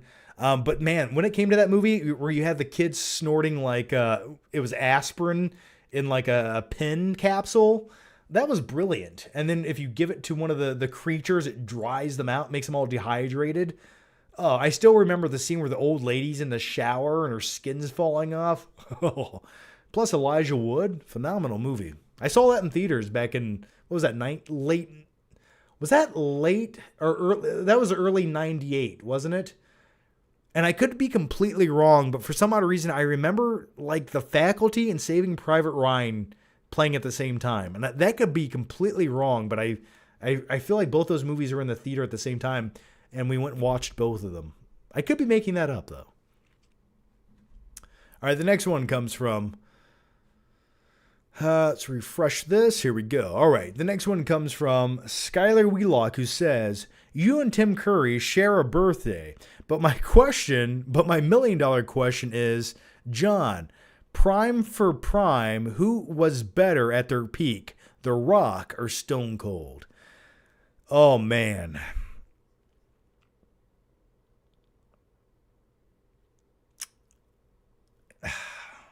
I was always more of a Stone Cold guy.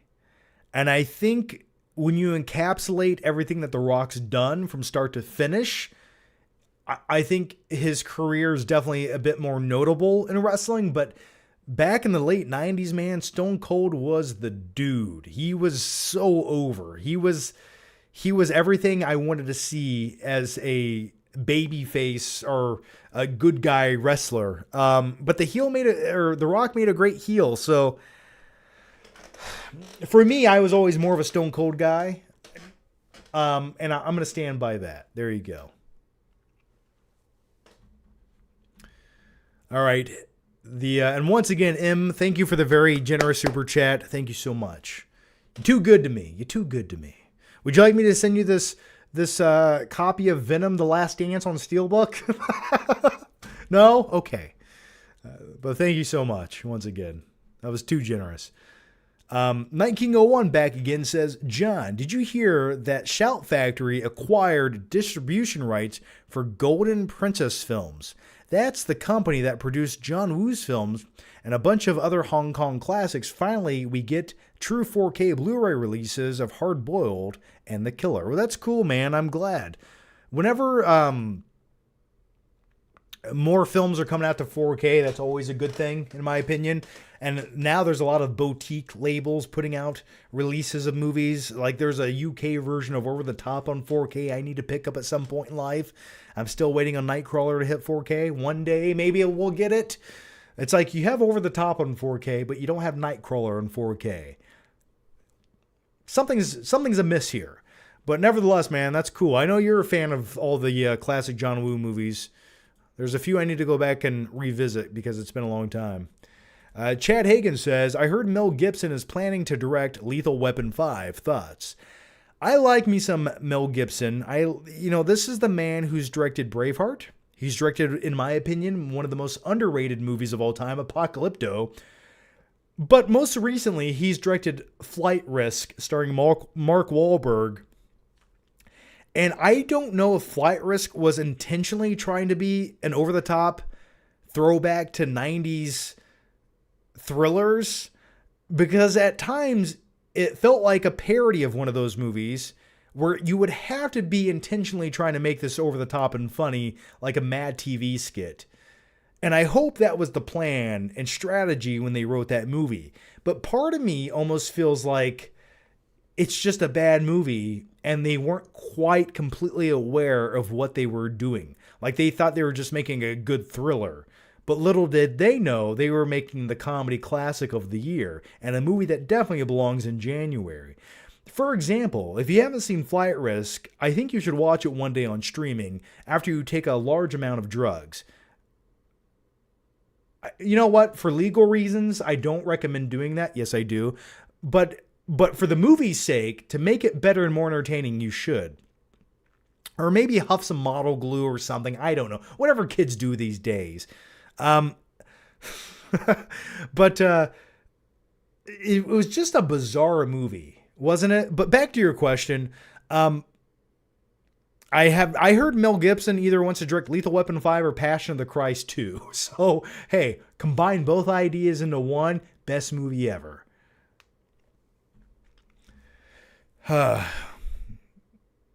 Just when you thought Los Angeles crime rates couldn't go any higher, Jesus steps in to save the day. With only his crucifix to keep him company, he wanders through the mean streets of L.A., spreading the word. So yeah, that could be cool. Okay, the next question comes from Claudia Rogajan, who says, watch the movie Flight Risk. So there you go. Speaking of Flight Risk, that movie was so bad it was good. What's a better crazy Mark Walberg performance, Flight Risk or David from Fear? Oh man. Well, in Flight Risk, he definitely wanted to like just sodomize Topher Grace in that movie. I'm gonna get you, boy. You're gonna get my diddler. It's like, calm down, man. Like that's all he wants to do. It was like Deliverance on a plane. But also, I enjoyed his character, David from Fear, where he just is a complete sociopathic kid. So I think he was a little more wacky in Flight Risk. Yeah. I'd much rather hang out with David from Fear than Mark Wahlberg from Flight Risk. Okay, the next one comes from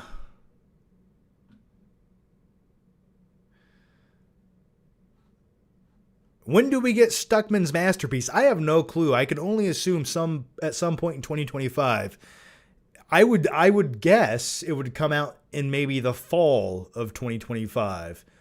That would seem most appropriate, but I don't know. I have no clue. I know as much as you do on that film at this point. Libby Film says, 2 Tarantino roles that almost happened. Adam Sandler as the Jew Hunter or Sid Haig as Marcellus Wallace. Which one would you have wanted? I actually would have liked to see Adam Sandler in Inglourious Bastards as one of the Jew Hunters. And I know because he had like a conflict with shooting, I think he was shooting like Jack and Jill, that abomination shit out of Hollywood's asshole. I think he was shooting that and he couldn't do it, but he wanted to. And I think that would have been really cool to see Adam Sandler in that film. I think that would have added a little something to it. So I'd go with that. And thanks for the question, man. Skylar Wheelock says, what's a film in the last 5 years you believe is a classic that'll be praised for decades to come? Oh my gosh, in the last 5 years? I mean, God, we're outside of it, just barely. But the last great movie I think of is like Parasite from 2019. But I could see movies like The Substance in a couple years finding like a cult following of people who discover it. Really, you know what it is?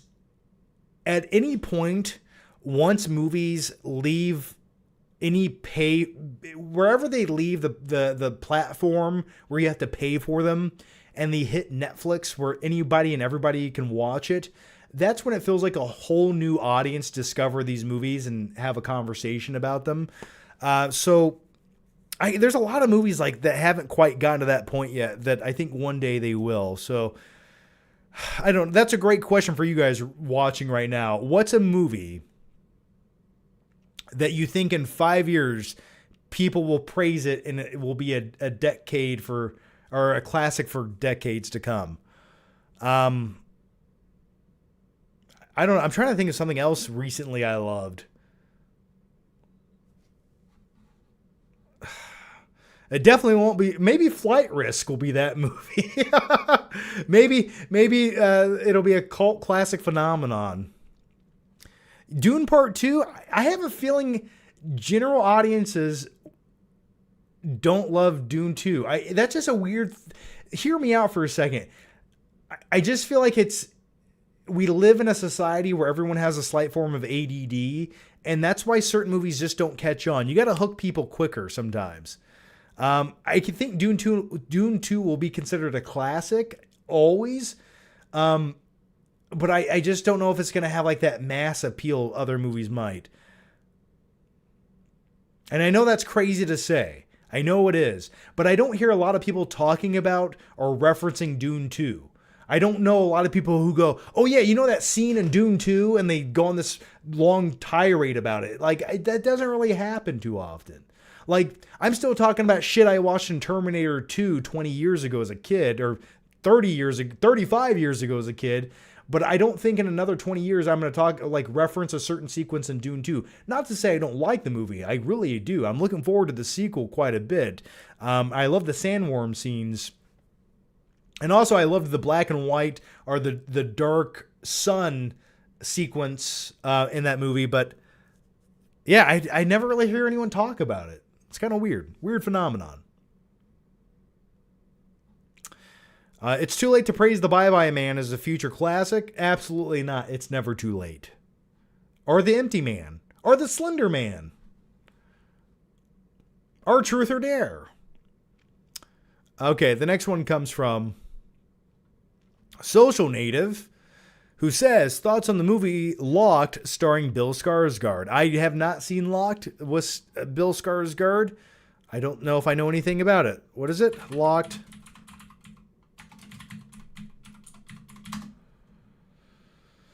Locked comes out in 2025. Locked is an upcoming American action crime thriller directed by David Yervos, starring Anthony Hopkins and Bill Skarsgård. Okay. Comes out March 21st.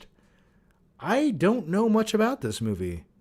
It's produced by Sam Raimi. Okay. Yeah, I haven't heard much about this. Huh. It looks intriguing. I'll have to watch a trailer. Bruce Cook says, how about Lawnmower Man? I was never a fan of that movie. This is some special needs guy who goes crazy. Great concept, but you know what movie people should watch that they never do? And you want to watch a movie that's a dark comedy. Now listen, hear me out for a second. If you appreciate dark comedies, if you like movies like American Psycho and you enjoy that kind of comedy and homicidal humor, you should watch a movie called Sling Blade.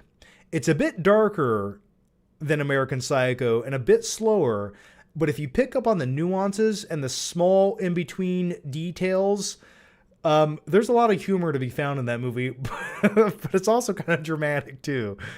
So watch Sling Blade if you ever get bored. Taters. Let's go to the next one. Night King 01 back at it says, John, I just watched the first Fast and Furious movie again, as I often do. Great 4K transfer, by the way. Need a reminder of that film to let me know how this franchise has lost its damn mind. Oh yeah, it's complete, utter Hollywood garbage.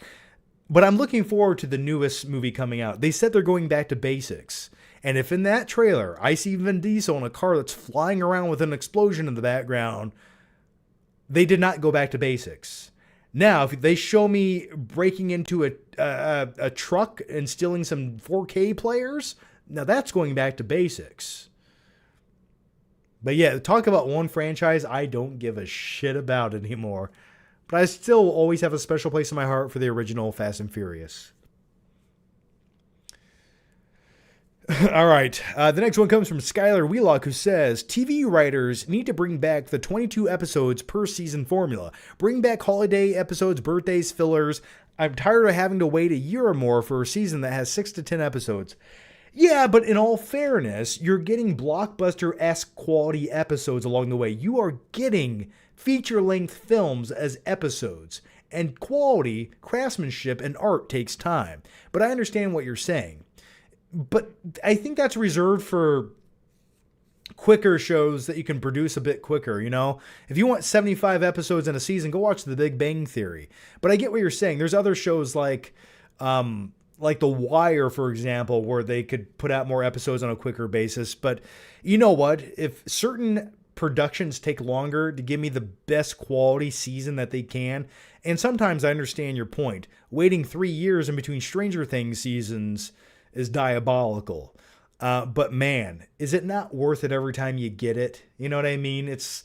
You're not just getting 30-minute filler episodes that were just shot on the fly. No, this shit stands the test of time. So, but I do understand what you're saying. Okay. And the next question comes from Billy Bob Thornton. Yes, that's who's in Sling Blade. Check it out. Stealing VCRs. Well, I said Fast and Furious are stealing 4K players because that's what I want them to do in the new movie. But yes, in the past they stole. They actually stole VCRs, and they stole the TV combo VCRs that cost like $140 in 2000. All right. GF Hostman says, John, do you think Jane from Breaking Bad was a bad influence on Jesse? Well, she sort of influenced him to... Well, I think Jesse was a bad influence on her as well. They were a bad influence on each other. And then when they get together, they do heroin. So yeah, I think they were sort of a bad influence on each other, I would say. But as far as like a story standpoint goes, I was happy to watch her die. Watching Jane choke to death on her own vomit, I was like... Yes, let's move on. We don't need this character anymore. Thank you. I know that sounds cold-hearted to say, but I stand by it, okay? Hey, listen. You don't want to OD? You don't do heroin. It's that simple. I have no sympathy for you. I'm sorry, Jane. But nevertheless, what was the question? Yeah, I think they were a bad influence for each other. All right. By the way, how do you guys like the new graphics underneath the video? They're slightly different. I just wanted to switch things up ever so slightly. I kind of like the black and yellow color palette. It's a little more sleek and sexy. And with all that said, let's go to the next question here. Seinfeld was much better than The Acolyte. Yeah, I agree with you. What's with the peanuts? First you gotta open them, then you gotta eat them. George! I love me some Seinfeld, man. G.A. Knight says, Hey, John, I'm halfway on season 3 of The Sopranos. The editing and dreams can get really trippy. Hope someday you give the Penguin another chance. Oh, excuse me. Maybe at some point I'll give it a chance. But the thing with the Penguin is I know the outcome of it. I know where it's going. And I just couldn't get... It's not to say I didn't want to watch it. I just couldn't dedicate that much time to it when the Penguin came out. I don't... Maybe someday I'll give it more of a chance. I get that people liked it. For me, it wasn't quite what I wanted it to be, which kind of threw me off. But I hope you enjoy The Sopranos, man. I love The Sopranos. I love the character Paulie in The Sopranos. So enjoy that. If you've never seen it, enjoy it. Just consume it. Let it go into your soul. The next one comes from Social Native, who says, give us a live trailer reaction to Locked movie. Oh, to the Locked trailer? Okay. You want to do that? You guys want to do that? Okay, if you want to watch me watch the Lock trailer, let me know down below. But then again, I have nothing better to do right now, so I will do it. So let's do it. And by the way, if you guys want to help that YouTube algorithm out, give the video a like and make sure you click that stupid fucking bell notification and make sure it's turned on, because a lot of people have been telling me they're subscribed, they want to watch the live streams, they always miss them because YouTube has their head up their own ass and they just won't put them in front of you. I'm sorry for that. I really am. So click the bell notification. Follow me on Twitter or X. I always post it there as well. But most importantly, click that stupid thumbs up button because it makes me feel so good inside. All right, let's watch the lock trailer.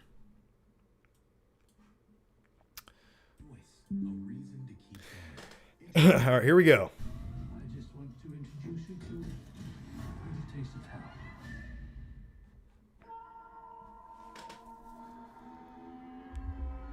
Bill Skarsgård in a pink hoodie. Could you spot me some cash? Oh. Yeah, I'm having a rough day too. There you go.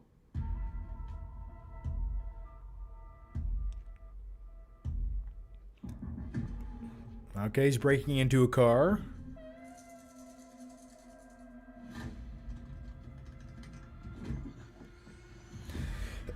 And the car comes to life like it's maximum overdrive. Miss William, I'm the owner of this car. Oh. What do you want? Thou shalt not steal. That's not complicated, is it? Thou shalt not steal. It's not that complicated. Yeah, neither is locking the door to your car, Anthony Hopkins. You don't want someone to steal it. Don't leave it unlocked. Let's keep going. Did you just tase me? I want you to experience the consequences of your actions. So this is like Saul in a luxury automobile. I like it.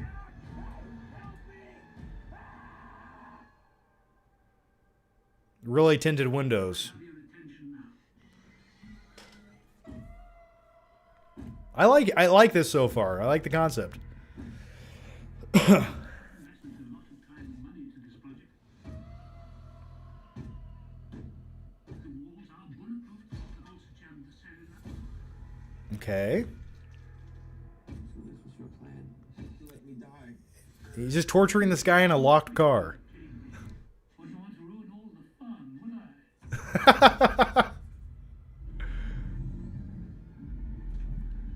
Tell me what you want. Now the car's auto driving. Introduce you to Oh, and it ran over some dude, so he's going to be blamed.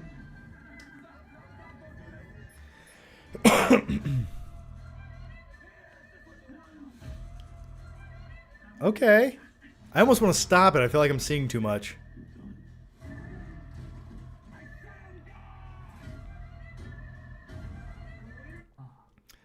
Okay, I'm gonna stop it. I'm not gonna watch the ending. I don't want any more of it. I'm sold. That's a cool concept. I'm into it. I think that's a brilliant concept. I'm almost envious I didn't come up with it.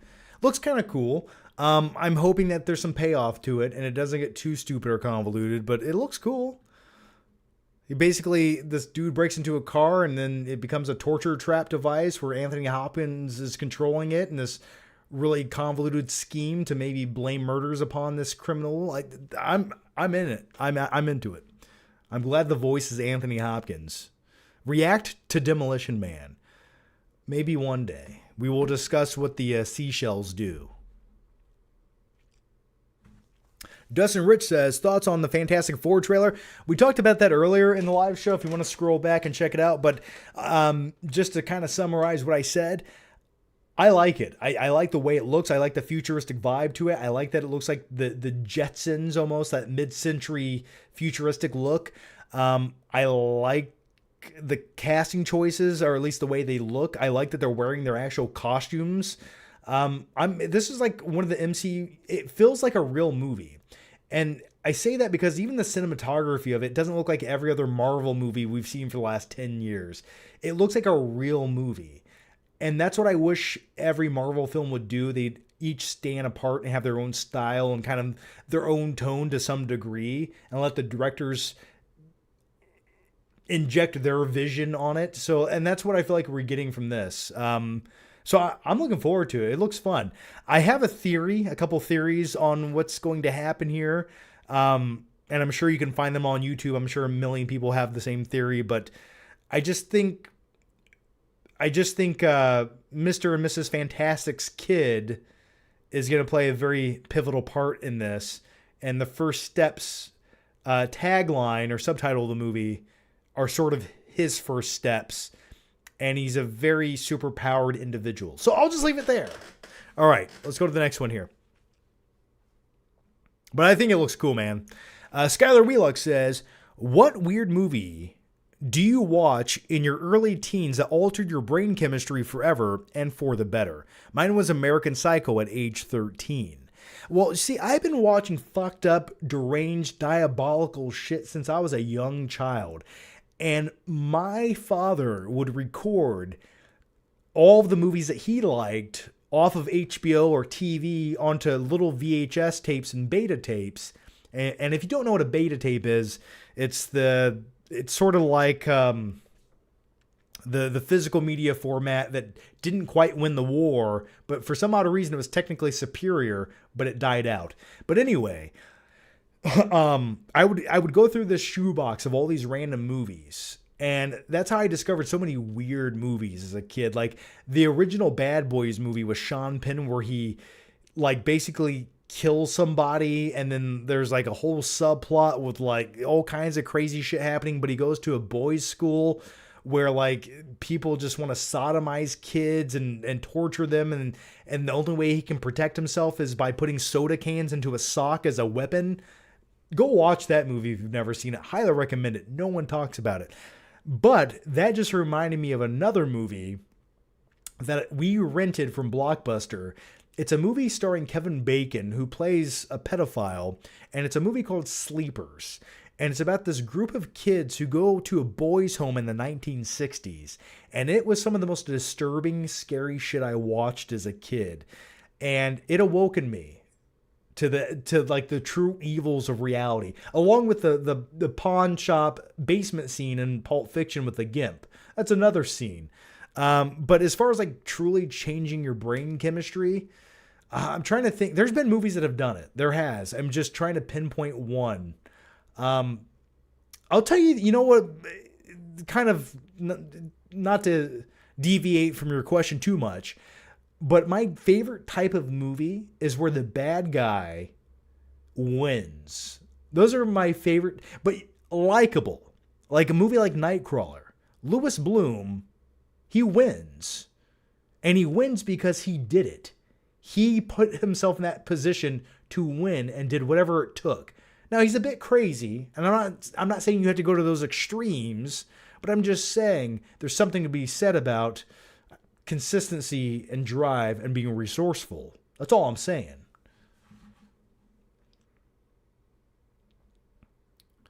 Social Native says Locked is almost like Phone Booth. It's like a multitude of other movies that all take place in one location. What was that Tom Hardy movie where he's driving around the entire movie?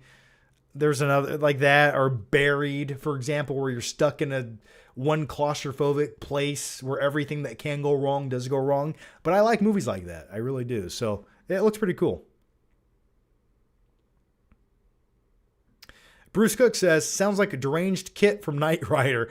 Yeah, Anthony Hopkins and Locked. I'm going to take that. That's a good one. That's a good reference, man. Or you know what else it sounds like? It sounds like deranged Pee Wee Herman from Flight of the Navigator. Hey, Davey! Does anyone else know what I'm talking about? Okay.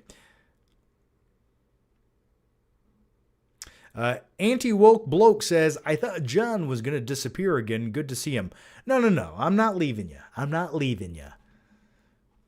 just a little bit sick, you know? Just not feeling good for the last couple weeks. Yeah, Sleepers. There you go. There's another Brad Pitt movie. There you go. See, I knew we would circle back to that. All right, the next one comes from... the next one comes from Social Native. Thoughts on It series called Welcome to Derry. I'm actually kind of looking forward to it. I think that would lend itself to be kind of a neat horror series, because if you can focus it on, I think it takes place in the 1980s, right? Pretty much like everything nowadays does. But for me, that's a cool time period. So if it takes place in the 1980s, circling around some kids around the events of it coming back every 23, 27 years, whatever it is, that sounds really cool to me. So I'm looking forward to it. It can be like Stranger Things, but with it. And that's fine by me. Give it to me now. So yeah, when does that come out? Did they have a release date for that yet? I watched it chapter 1 and 2 last Halloween. Excuse me. Okay, Robert Giacinta says, react to Kinda Pregnant trailer, please. Kinda Pregnant trailer? What is this? Okay, let's see.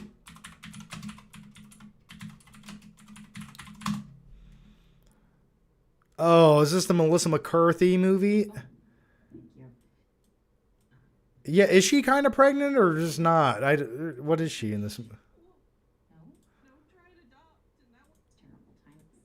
Oh, so she's not pregnant. Okay. All right, I skimmed through that. That looks like a Netflix movie, that's for sure. Remind me to never watch that. I'd rather watch Ghostbusters 2016. Hot take, I love Stallone's Judge Dredd. I mean, he was the law, I will say that. I'm the law! Yes, you are. Hey, the weird thing about Judge Dredd from 1995, the older it gets, the more I do appreciate the movie, with Rob Schneider as the comedic sidekick. Social Native says, thoughts on the new... sorry. Thoughts on the new movie Sinners. Looks dope. Yeah, Sinners. Let me confirm this is what I'm thinking of. Yeah, I keep seeing I always forget the title of this. And the trailers are hiding a lot in this movie, I feel like.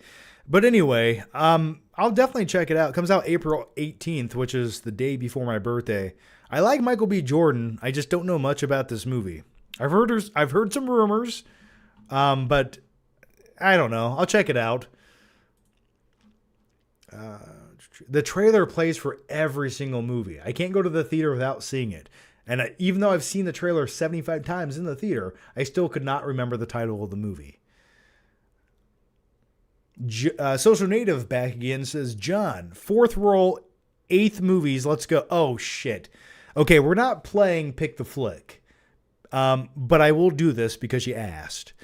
Okay, John, 4th row, 8th movie. So I'm going to go 4th row from this one over here on the movie collection. So 4th row, 8th movie. So we'll do 4th row up. Okay. 1, 2, 3, 4, 5, 6, 7, 8. Oh, man. It's you picked Edge of Tomorrow. Good choice on 4K. I have not watched the 4K of this yet. It's still in the plastic. I'm savoring that flavor. Edge of Tomorrow, Live, Die, Repeat. All You Need Is Kill. Whatever you want to call the movie. I just call it a good sci-fi film that needs and deserves a sequel. All the junk that we get, all the shitty movies that they keep popping and pumping out, we still have not gotten a sequel to Edge of Tomorrow. Isn't that baffling to you? Like, think about this. I always think this is what I think of when I know there's a built-in IP with an A-list star that would do it. It's just like you have studios like Amazon Prime spending $150 million or $250 million on movies like Red One, which, by the way, the studio of Red One just gave me a copyright, not a copyright strike, but they gave me a copyright claim on YouTube for my review of that. I'm like, this clearly is fair use and a review and criticism of a movie. I can use your shitty trailer footage, so go fuck yourself. But I think if I gave it a positive review, they wouldn't have gave me a copyright claim. I digress. But it just baffles me that studios will spend $250 million on a movie like Red One, but they just can't spend the same amount on a great sci-fi movie that people will want to see at the theater. They can't quite do that. Doesn't that baffle you? Like, where does the decision making in Hollywood? I don't understand it. Okay, let's go to the next question here. Night King 01 says, John, have you ever seen John, do you have a speech impediment? Maybe I do. I don't know. John, have you ever seen I can't fucking say Highlander. Highlander 2. No, I have not. Truly one of the worst movies I've ever seen, but the film is so entertaining and Michael Ironside is having way too much fun playing the villain. Just look up the subway scene. I feel like I've seen the subway scene. My stepfather used to like the Highlander movies, and I feel like I watched part of this once. The first one was kind of cool, but I'll remember to watch the subway scene at some point. All right. The next one comes from Skylar Wheelock, who says, which dystopian movie is most likely to become a reality, The Road or Children of Men? I can definitely see Children of Men becoming a reality to some degree. I really can. I can see life getting to that chaotic point. I really can see it getting there. And it feels like in 2020, we were right on the cusp of getting to that point. I was ready for it. I was ready. And then eventually, if things get really bad, and I'm not saying I could see The Road happening to some degree as well, because once the cards are down, they say if we lost electricity and you want to see humanity at its worst, we're only like 3 or 4 meals away from truly being cannibals and going next door and killing and butchering our neighbors for meat.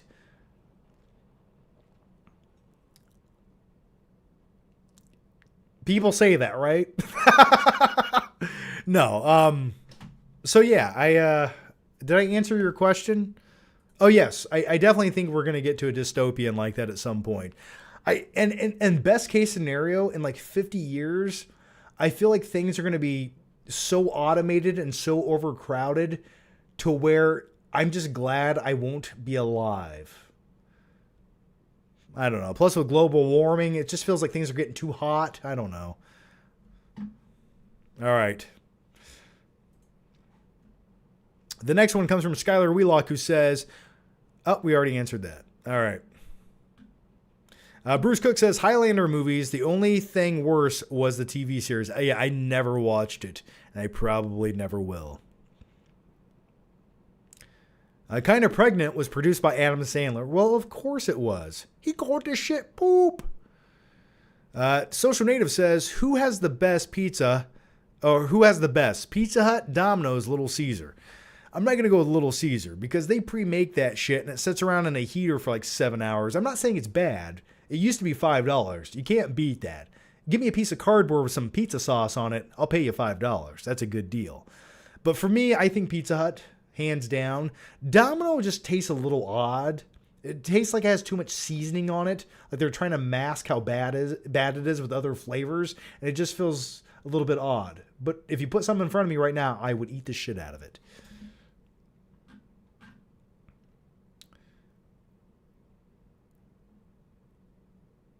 Have I talked about Emilia Perez? I have not. I have not seen Emilia Perez. I almost watched it one night, and it's a slew of genres that I just don't feel like I need all in one. And I've heard it's pretty much the most overrated movie of the year, but yet it's been nominated for more awards than maybe it should have. And that's why the Oscars to me just feels like millionaires patting each other on the shoulder, handing each other golden trophies. I have not seen it though, so it would be a bit unfair of me to criticize it. It just doesn't look like that great of a movie that would be intriguing, like from the scenes I've seen of it. But I've met some other people say they like it, so I don't know. Maybe I'll give it a chance one of these nights. Did you guys like... I don't even remember what the fucking movie we were talking about was. Oh yeah, Emilia Perez, yes. Did you like the movie that takes place in Mexico, directed by a French guy? I don't... Did you like it? I don't know.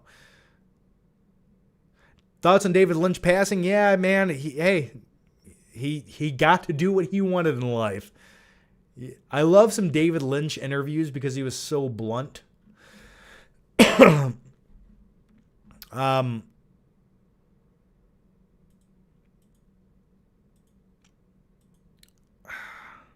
Oh, here we go. Sorry. A Social Native says, thoughts on Tupac movies, John? Tupac movies like Juice. I'm trying to think of a few. I've seen a few of them. I'm trying to think of the titles of other ones. I liked the movie Juice. There's that. Thoughts on the Blues Brothers movies? I thought the first one was good. Blues Brothers 2000 was a piece of junk. But I always loved the original Blues Brothers, where he leaves prison in the beginning of the movie and they drive through a mall in a used cop car. Great stuff. Do you think YouTube needs to lighten up on the rules? Well, which rules are you speaking of? If anything, I think there's been many great things YouTube has changed and tweaked over the last decade, as far as like being a guy who makes videos where you can kind of edit videos that already exist. Like that's a feature I never thought we would see. But yeah, I think sometimes they're a bit too particular on certain things. And also I hate how studios can put claims on people's videos with every bit of disregard and no repercussions for their actions. That's the biggest detriment to YouTube for me. But what else are you speaking of? I don't like the YouTube algorithm. I'll tell you that. When it comes to subscribers seeing videos, that to me has been broken since 2016. There's like one day it worked and the next day it didn't. And videos never get recommended anymore. Unless you have a viral video, it never gets recommended. And that's where the majority of views come from, were the recommendations. Matthew D says, hey, John, thoughts on The Substance, and do you think we will see something similar to that happen in 50 years from now? Oh, I hope so. You give me some little baby stem cells in a vial, and I will inject that right now into my heart. I'll take it. Give me that youth. I want it now. I can only imagine, and actually, maybe I'm talking out of my ass right now, but I feel like they had some kind of scientific breakthrough where they could like inject something that slightly de-aged you. It lengthened the DNA. It starts with a K, keltons or something. It lengthened those, and some people naturally have longer versions of like this genetic strand that makes you age slower than other people. And I think they were trying to reproduce that, or I could completely be making that up. But yes, do I think we'll have something like that in 50 years? Hey, I will take something that just cures the common cold at this point. We don't even have that. There's no such thing as a cure. There's only, here's more pills. Swallow these. Go pay your pharmacist, you piece of meat. But back to your question. I hope so. I really do. I hope we have some kind of youthful injection we can take. And will I kill the other version of myself? Yes, I will. Night King 01 says, you should watch Lost Highway, John. It's insane and worth a watch. Probably one of David Lynch's darkest films. There's like a handful of David Lynch films I have on the to watch list at some point. I will watch them. David Lynch always had this weird surreal style, you know, like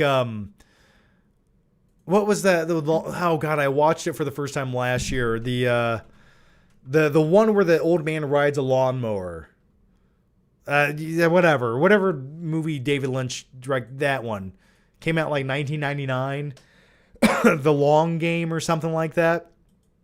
For years, people told me to watch that, and I did, and it's okay. But I was like, it didn't do much for me. I thought it was kind of a fun concept, but anyway, let's answer a few more questions, guys. I'm going to wrap up this live show. Wordsmithington82 says, The Substance was very disappointing. Really? What did you not like about it? I could see how the third act was a little bit much. But other than that, the way that film was directed and acted and just some of the scenes in it were like so on the edge of your seat, and the body horror dysmorphia aspect of it. Oh man, it made me feel old and gross, and also made me question morally what I would do to have my youth, you know? If you're young, appreciate it while you can. But I loved it, and I loved the way that it was filmed. I thought it was great. Okay, yeah, Blue Velvet's definitely my number one David Lynch movie I need to watch.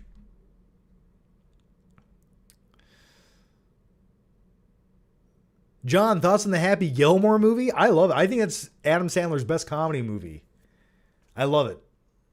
I have no complaints with it. I think it's a near perfect movie. Now, as far as Happy Gilmore, the sequel coming out, what is it with streaming movies that just have to look like streaming movies? They just look like streaming movies. They don't look cinematic. Like every streaming movie that I see, it just looks gloomy for no reason. It's like you couldn't just shoot this on a sunny day. That's how I feel about Happy Gilmore too. I'm looking forward to it, but I don't know. I love the original. I've seen Mulholland Drive. I liked it. Maybe not as much as some people. I thought it was good. I do. All right, I'm gonna answer a few more questions. I'm reading the normal chat, so if you guys are YouTube members or what have you, feel free to chime in as well.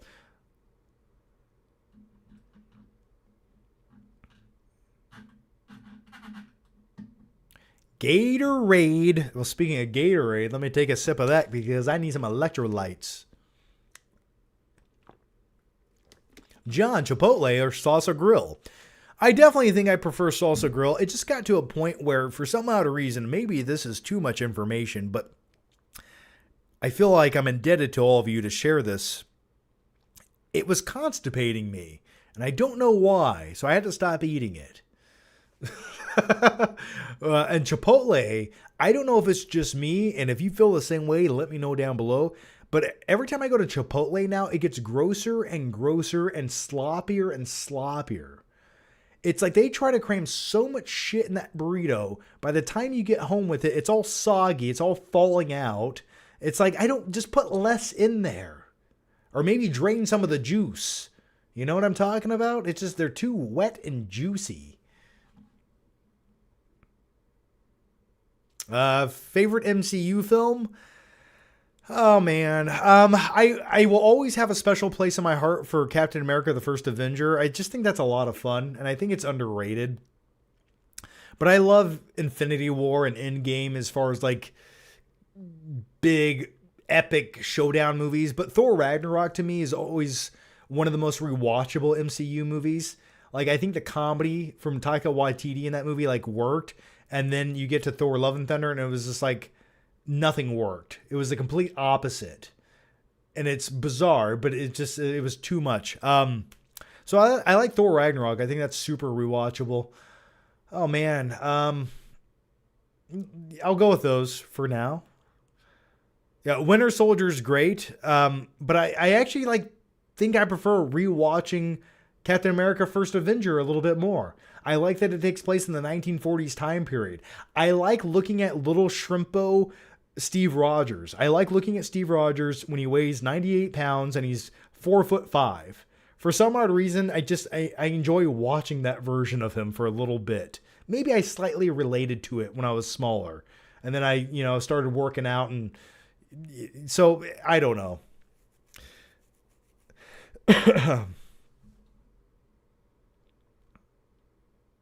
Incredible Hulk was underrated. It is, but go back and rewatch it. It's not that great, but it's good. All right. The next one comes from, oh man, Social Native. No more movie collection. I don't feel like going back there and grabbing them. That's how lazy I am today. Thoughts on Angel in the Outfield? Quite enjoyed it. Always enjoyed it. Kind of made me sad as a kid. Like the little foster kid who doesn't have like anyone to love him, and all he has is baseball games. That's what makes him happy. I respect that. I get it. Hasn't that never been put on Blu-ray, Angels in the Outfield? Is that right? That's not on Blu-ray, is it?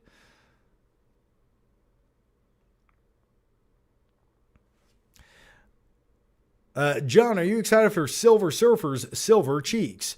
Well, yeah, it is played by What's-Her-Face. I'm sorry, that was a bit disrespectful. But What's-Her-Face from Ozark and the new terrible Wolfman movie. Yeah, I am excited. Listen, I like the version of Nor and Rad. I think that's just a better version of Silver Surfer. But yeah, I'm looking forward to it. Thoughts on Jason Takes Manhattan? Terrible, terrible movie, but I quite secretly enjoy it. Even though the only part that takes place in Manhattan, which is like none of the movie, because they actually shot the movie in Vancouver. But like only 22 minutes of that movie take place in Manhattan. Everything else takes place on a boat because it was cheaper to shoot the movie there. But I still enjoy when he punches the guy's head off. That's quality cinema. John, when will you be on the John Campea show? I don't know. Never say never. Maybe next time I go to LA, I'll reach out to John Campea. Hey, do you want me on your show? No. And I'll be like, okay. And for our next main topic, no, preface this. No, I hope he's doing well. I would be on the John Campea show for sure, man. John, did you review God, why can I not talk tonight? John, will you review Annihilation? I did not review it. I did watch it. I did not like that movie. I thought it was kind of a cool concept, some cool moments, but I just did not like the movie. I remember there was a subplot where she was having an affair, and I remember there was a weird dimension that they go into. I just don't feel like it was ever explored or explained as well as I thought it was, but I don't remember much about it. I'd have to go back and revisit it, but I just wasn't in love with the movie. Little Giants is phenomenal. Yeah, you're right. Little Giants is not... It's on DVD. I think it's like an out-of-print DVD, isn't it? But I'd like to find it. John Campea is a nut job. He's a little crazy, yeah. Even the Screaming Bear. Yeah, I remember something about a bear in that movie. But that's it.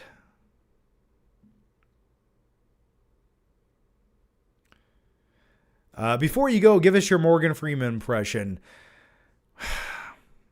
Well, with all that said, my name is Morgan Freeman. And before I go, I want to let you know, Sonny Jim. It's not even good. It's a terrible impression. It's terrible. It's terrible. I'm ashamed of myself. Do you ever watch Red Letter Media? Occasionally, but not in a long time. I have not. All right, last question here from Wordsmithington82, who says, thoughts on Arrival with Amy Adams? Now, I do have a review out for this movie. There are some things in that movie where maybe I need to go back and revisit it, but I remember not liking the explanations or not thinking it was as deep or as thought-provoking as the movie wanted you to think it was. But do I like the... what are they? The giant jellyfish. Octopods, right? I thought that was interesting, but and once again, I need to go back and revisit this movie, but I remember having such a problem with these high intellect beings, and this is the way that they have to communicate, but it just feels like there was a better way to do it. But once again, I need to go back and revisit the movie. I remember liking it, but not loving it. And that's the theme of the answer to the last 5 movies we talked about. It's kind of like Annihilation and Arrival. It's like there's things I love, but things I wasn't buying. John, how many Bon Jovi songs can you name? Still Horse I Ride? I don't know. That. I like Bon Jovi songs. I'd be hard pressed to name them right now. All right. I'll wrap it up there on the Bon Jovi question. Sorry to disappoint, but on a still horse I ride. Bruce Cook says, I stand corrected. Well, there you go. All right, guys. As always, thank you so much for watching. Thanks for hanging out. Thanks for the questions. And even if you didn't ask a question, thanks for looking at my stupid face. I do appreciate it so much. And I will have a review for Captain America, New World Order, Red Hulk, whatever you want to call the movie. We'll call it Reshoots the Movie. But nevertheless, we will talk about that next week, and possibly Hard Eyes, if it's any good. Maybe I'll do a quick reaction of that after I see it, maybe tomorrow. As always, guys, have a good night. Thanks for hanging out. Stay safe, and I'll see you next time very soon. And I promise it won't take as long as this one did. Bye-bye.